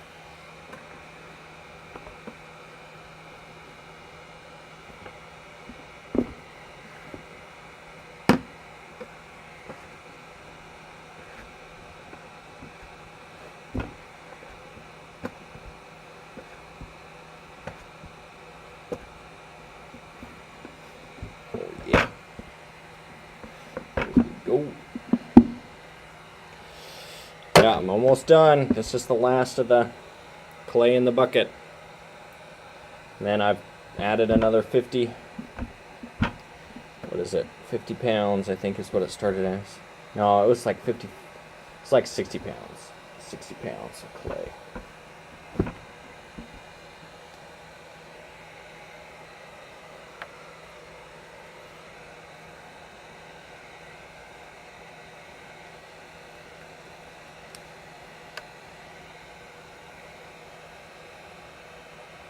Guess you could say you're warming up the clay, somebody says. LOL, I know, bad pun. Talking about warming up the clay, what's the best way to do it? Because I've been warming up NSP Chavant in the oven, but not sure if that's healthy if I'm baking stuff later. Heat lamp and shoebox, question mark. If you're doing a lot, I also do it in the oven quite a bit. Chavant is supposed to be made with non-toxic materials, and so it shouldn't be too much. I usually don't melt it all the way when I'm heating it up. I put it on the lowest setting on the oven, which for me is like one, what is it? Like 175 or 200 degrees Fahrenheit, which is like just under the boiling point of water. So if you can do something that's under the boiling point of water, then that works really good, and you don't have to melt the clay all the way if you're just warming it up. If you're mixing it, then it does have to become liquid, or if you're going to change the color or mix together different Chavant clays, which I've done.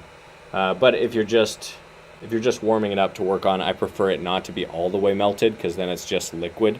I prefer it to just be soft, warm and soft. So that's how I heat it up, is the oven quite a bit. Other things that you can do, you can use a heat lamp in a bucket. That's what I'm doing right now. I just have a stand that I built for the heat lamp. You can like take a bucket similar to this, or a metal bucket, and like a heating blanket, and wrap it around, though you have to keep your eye on it, because those blankets can catch fire if they get too hot. I've also seen people that use, what are they called, the slow cookers, and they'll put it in there and then just put it on the lowest setting, just like a keep warm setting, and then that usually is enough. That usually melts the clay, but then if you want the clay melted, then that works great. Heat lamp you can use, though that's a slow way of heating it up. So a heat gun is a little bit quicker, depending on how much clay you want to heat up.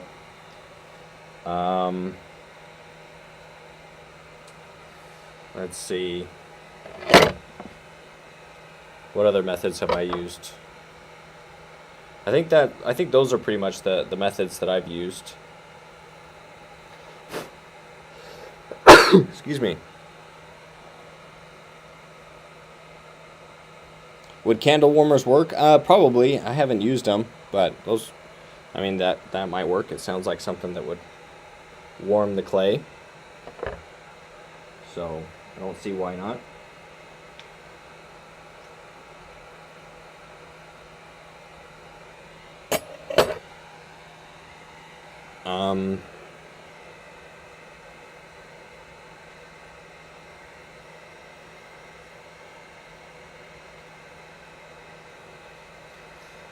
Yeah, you could also maybe insulate a box or something, put a blanket over a cardboard box, and then put the clay in, and then a heat source, maybe just a heat gun a little bit away from it. You don't want to catch anything on fire, so watch out for that. But if you have an insulated box somewhere to keep the heat kind of contained around it and warm it up, that way, that can also be a good way to just get it warm.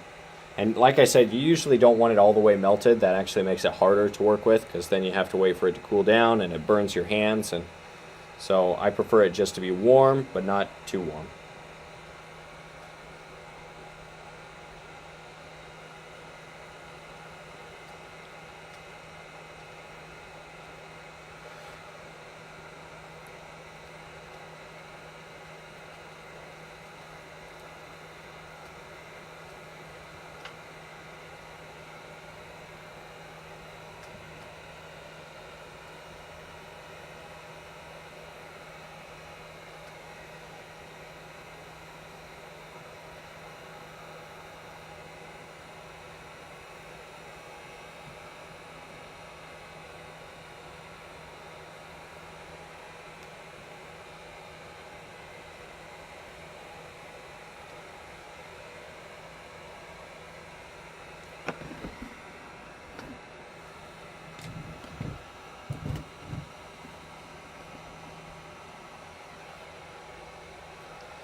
Just a little bit out of the way.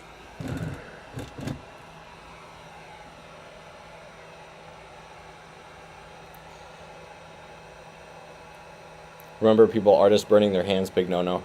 Oh well, yeah, you gotta take care of your hands, especially if you're a traditional sculptor. Though I probably don't do that as much as I should. I hurt my hands all the time. But yeah, try to take care of your hands.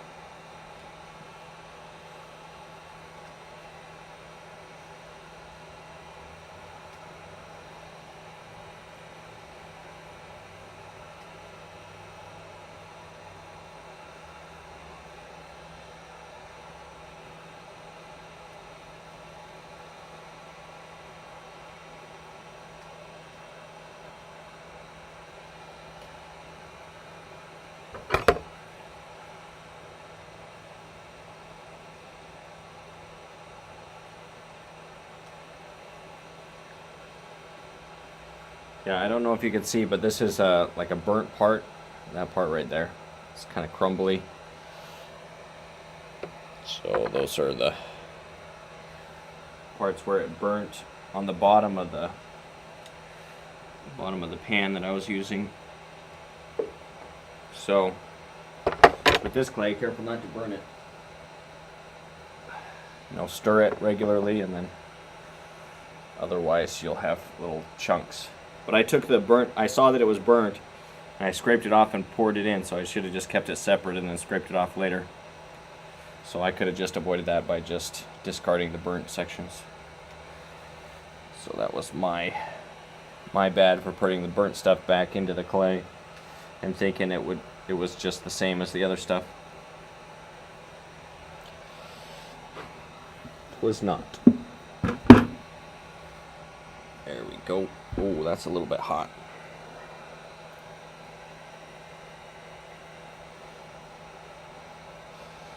Put this back a little bit.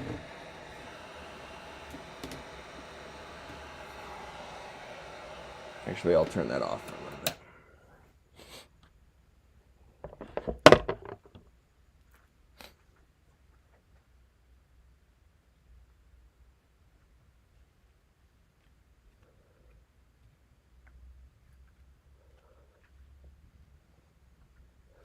What was your major? It was sculpture. Somebody's asking to zoom in a little bit, so let me do that. I don't mind doing that. I don't know if they're talking about the bucket, but I'll show that before I zoom in, and then I'll just zoom into the sculpture. But yeah, there you see the last little chunks of clay. And let me zoom in a little bit. Good idea anyway to zoom in from time to time. Zoom in, zoom out.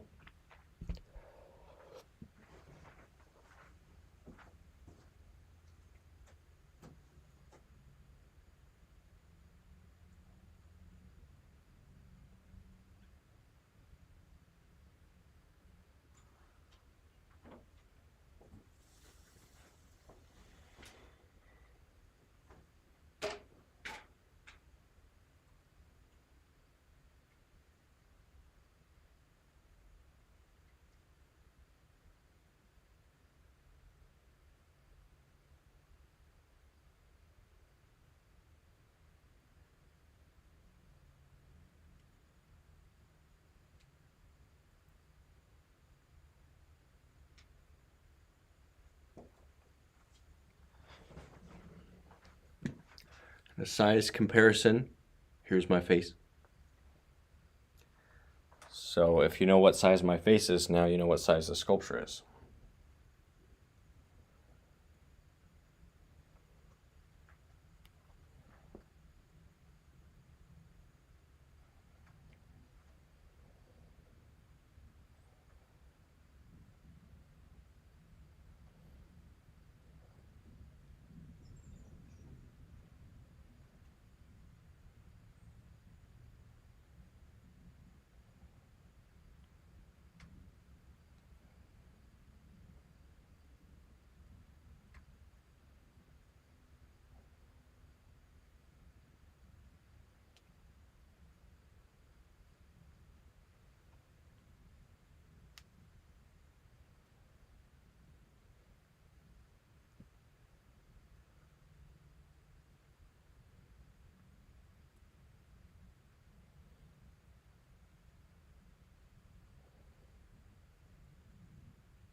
So I was saying, try to show it closer to the camera. Maybe talking about the clay in the bucket.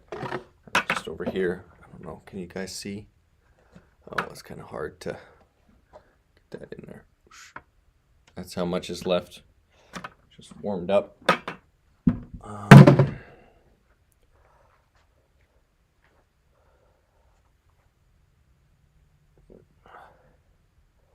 I build this kind of honeycomb pattern so that there's a lot of air bubbles in the clay, and that just helps to make it a little bit lighter and where I can have more mass without it getting so heavy so fast.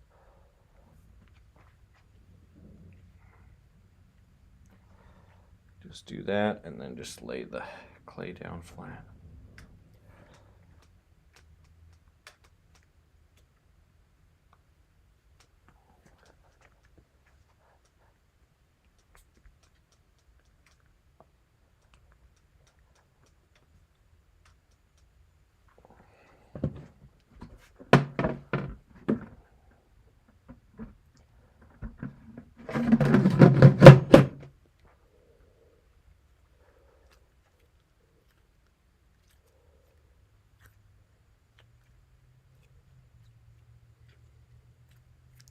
Are you using a reference photo right now?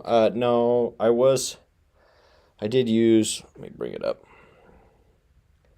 I did use this reference photo a little bit, this one right here, for the back to make sure that the curve here on the back was about right. I found out that I needed to remove some, so I changed the entire armature a little bit. The armature underneath the wood armature, so that the curve of the back would be a little bit more accurate. But right now I'm just trying to basically build a framework for the back, so I'm just checking for that it's symmetrical from side to side and just some of the natural curves in the back, and then I'll use references a little bit more later on when I'm actually sculpting the fabric and everything on top. But I did use that reference, the one that's overlaid on the screen, and then I also used this one. I can switch that to just a normal blending mode. So I used this one to place the head, and the reason that it was like a transparent overlay is I just used it as a screen on OBS. That helps me to compare it directly with the sculpture. And then I just align the bottom of the chin with the top of the head for the portrait. So the portrait on the front side, you guys can't see. I guess I could zoom out again. I just align these.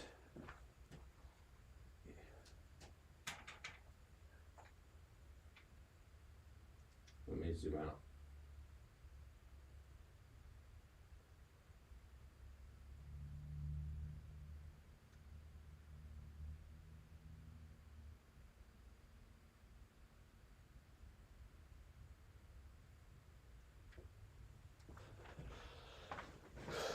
So then I would take this and, or I'd take this, this picture, and then just align the chin, and then I just made sure that the shoulders were the right width. Like I would just overlay it, make sure that the shoulders were as wide as they should be. So those are the references that I've used so far.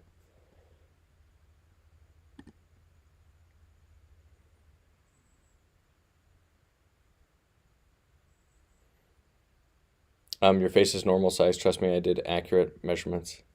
I don't know if my face is normal size. But it probably is average. My head is, I have pretty average proportions when it comes to as far as height and everything. I think I'm the average height, so my head is probably about the average. I don't think, and I checked myself with the proportions when I did an artist X-ray vision, the male figure. I used myself as a reference, and so I did like the Loomis, or what is it, the Robert Beverly Hale cranial unit system to check, and I'm pretty average. Like my measurements align with that system pretty accurately, but most people do. That's why it's a good system. So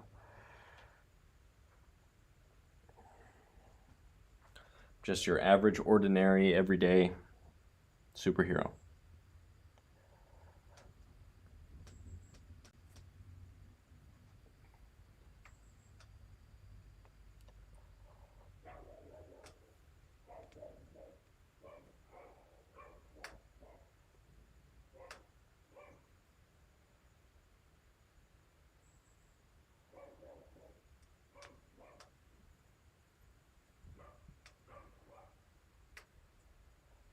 But it's important when using the references, when you're using aligning a reference, to like have 2 points that you can rely on. So the bottom of the chin, top of the head, once those are aligned, then I know that other things, that I can use that to align other things. And hopefully the camera's coming straight on, just like the camera that I'm using, and those references, if all of those things are in place, should be pretty accurate.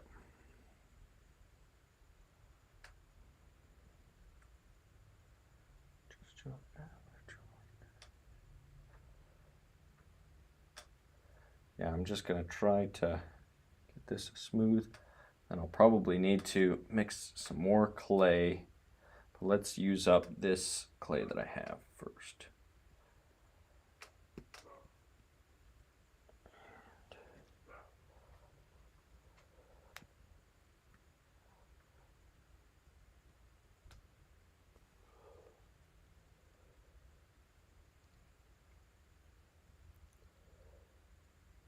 How tall are you, Mr. Andrew? I believe I think I'm 5'10". Yeah, I think I'm 5'10", maybe a little bit under 5'10". I haven't measured myself in a while, but I'm pretty sure I'm just right around 5'10", which I think is the national average in the U.S.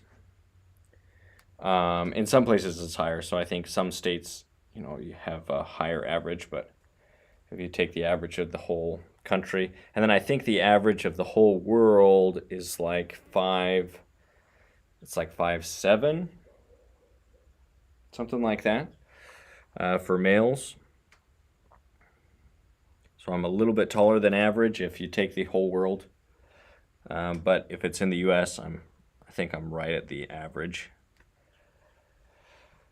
But shorter than a lot of people. A lot of people think. In fact, most, I've heard that on dating apps and stuff, women they like look for people that are over 6 foot. But 6 foot, I think, is like people over 6 foot. It cuts down. I think that it's like only 20% of the. I actually don't know the numbers. Anyway, it's a small percentage of the population that's over 6 foot. It's certainly not a majority. So you cut down your potential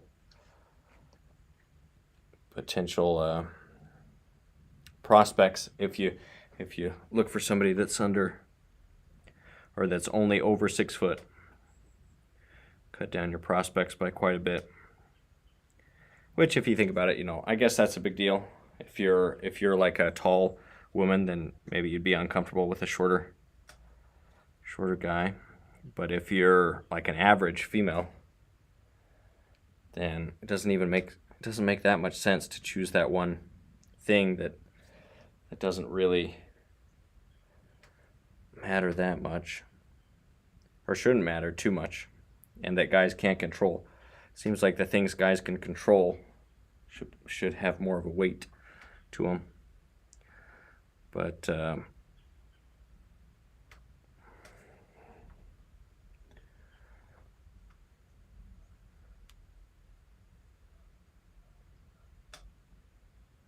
I don't know. Maybe I'm just trying to justify my not tallness.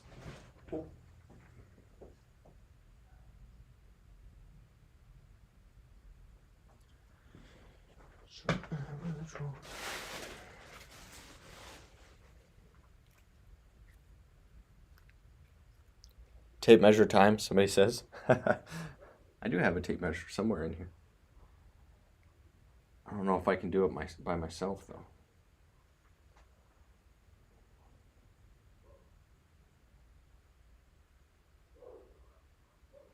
Or maybe I could just do it up against the wall and then see.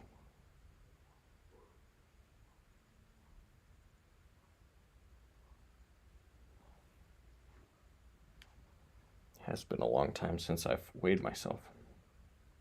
Or I mean, measured my height.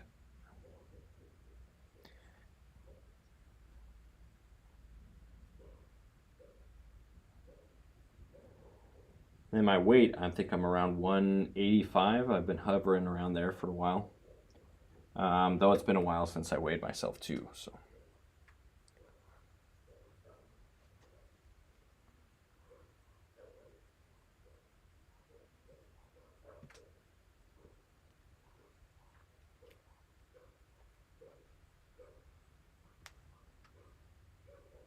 I'm just gonna quickly, or try to, as quickly as I can, just put on the last bits of these clay, and then I'll call this session done once I run out of clay, because I think that's a good place to stop. And once the clay is warm, it's good to use it while it's warm, because it's so much easier to move things around when it's warm.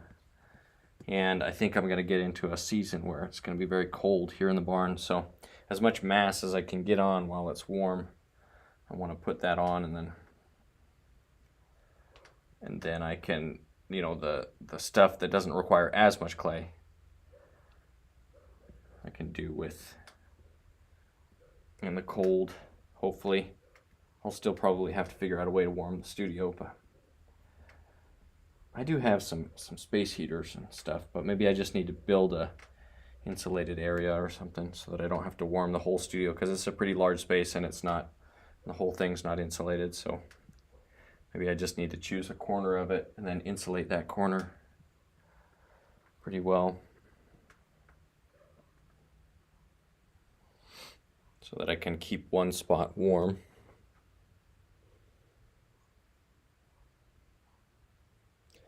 You're married, so you don't have to worry about the height. Bull S. Oh, bull. Oh, okay, yeah. They just said bull. They didn't say that. Okay, yeah, that's a good thing. And my wife is Mexican. She was born in Mexico. Came to the U.S. when she was young, and so became a citizen when she was young. But yeah. So I think she's 5'2", 5'3", and so yeah. When we stand next to each other, I'm tall. I'm tall comparatively, and I think that's the thing that matters. So I guess if you're a tall woman, then maybe you have to, you know, I can see that it maybe feels awkward, but most women are not over 6 foot, you know, and if you're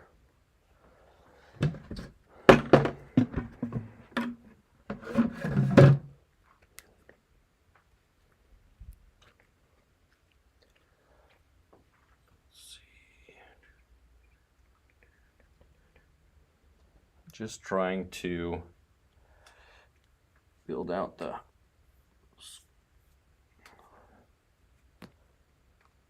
sculpture as much as I think is necessary at this point. Yeah, it is nice being married. It seems like the dating landscape is from what I've heard, I mean, I guess I just listen to influencers and stuff, but it seems really difficult to find people nowadays. But I guess I found somebody through the church where I go to, and so I'd say that that's probably still pretty solid. If you can find a church that has good values, and our church has a really good,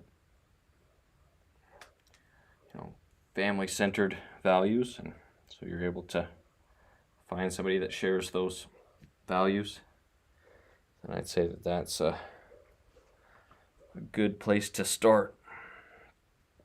Somebody that shares your values.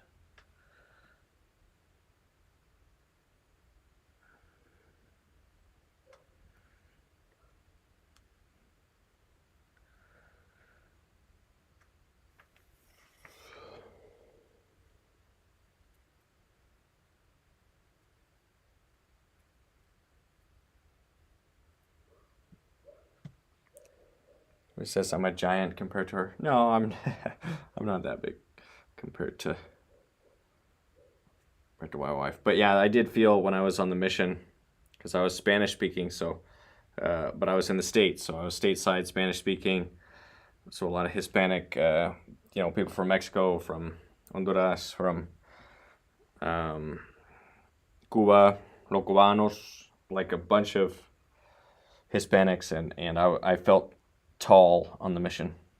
And then I come to like, and then I remember like right after, or not too long after, but after the mission, I went to see Stan Prokopenko and to do some videos, recorded some videos with him.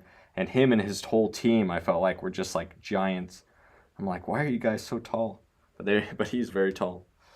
And that was kind of humbling. I'm like, I looked very short in comparison. Though I believe I am average, but I guess average is short when you're if you're in an area where you're used to seeing taller people. Or I guess average is average. So I'm not short, I'm not tall, I'm average. Though I guess there are some people that would say that that's short, that average is short, which is unfortunate. So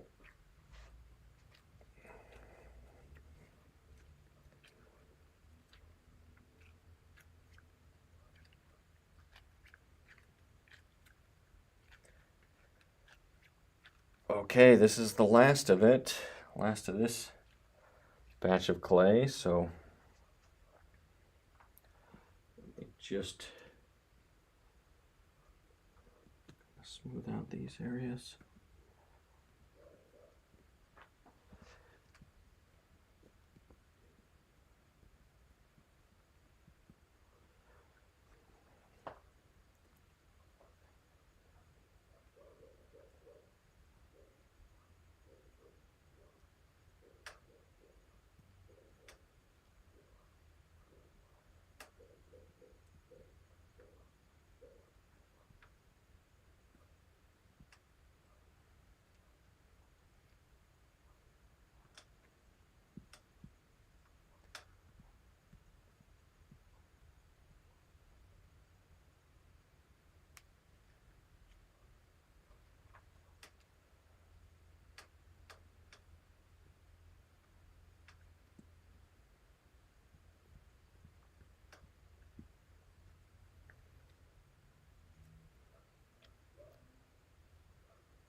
So he says, I'm 5'7", so I understand how you feel. LOL. Yeah, I think 5'7" is the world average. It's like 5'6" or 5'7" for guys. So you're just average. But to a lot of people, that's like the average is short for some reason. Even though average should be like average.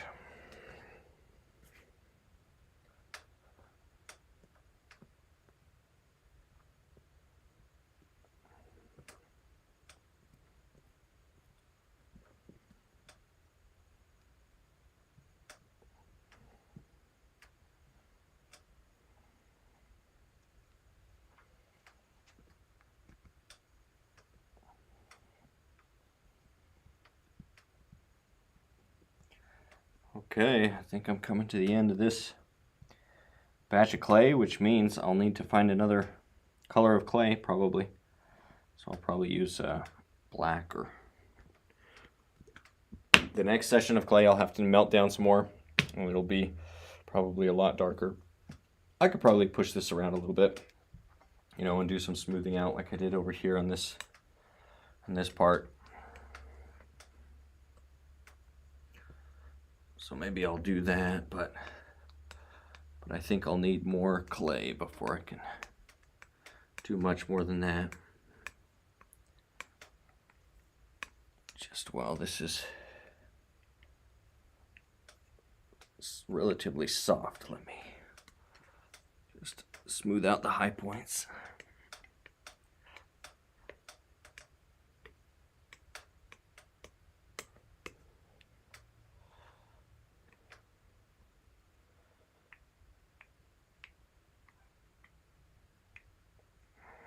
Okay.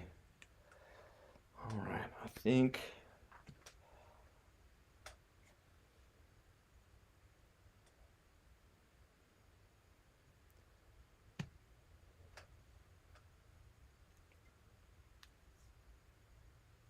there's the armature. Gotta be careful with that.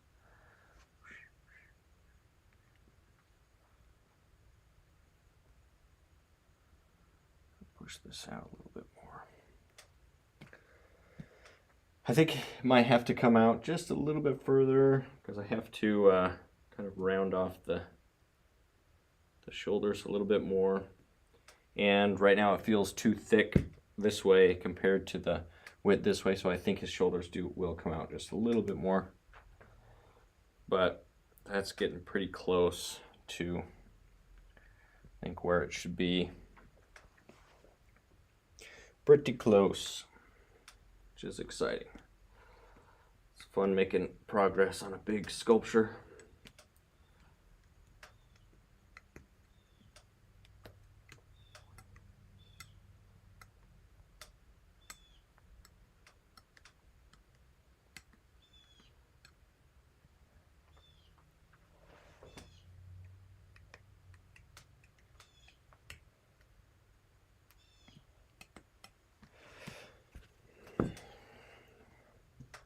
All right, let me zoom out and get some final turnaround shots of this.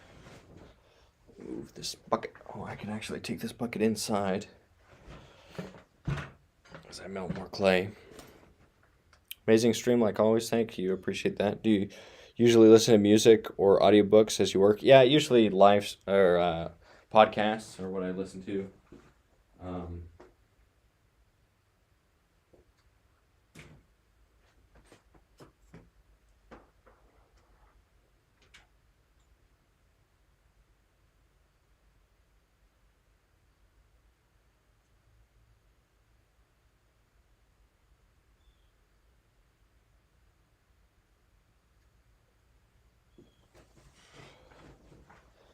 So this is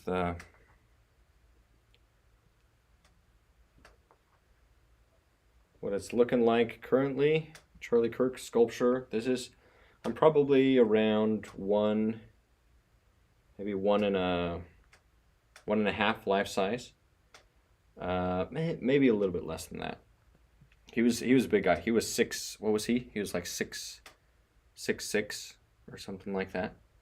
Very tall. And so this, if I built the whole figure with this proportions, it would be like a 10 foot tall or something like that figure. I believe based on the size of the head, though I'd have to double check that. But yeah, that should be fun. Finishing this up, and then yeah, who knows, maybe it will be the full figure at some point.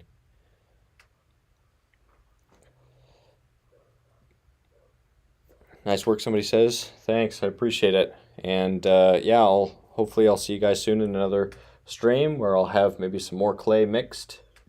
I'll go mix together a bunch more, and we'll keep going. I'll get some of the details of the tie and everything going. Maybe I could find a lighter clay, a whiter clay for the top. I won't need that much for the collar, so maybe I could get some white clay for this area, and then the tie could be black and this could be black. That would be cool. That'd be fun to do different colors, play with different colors as I'm doing it.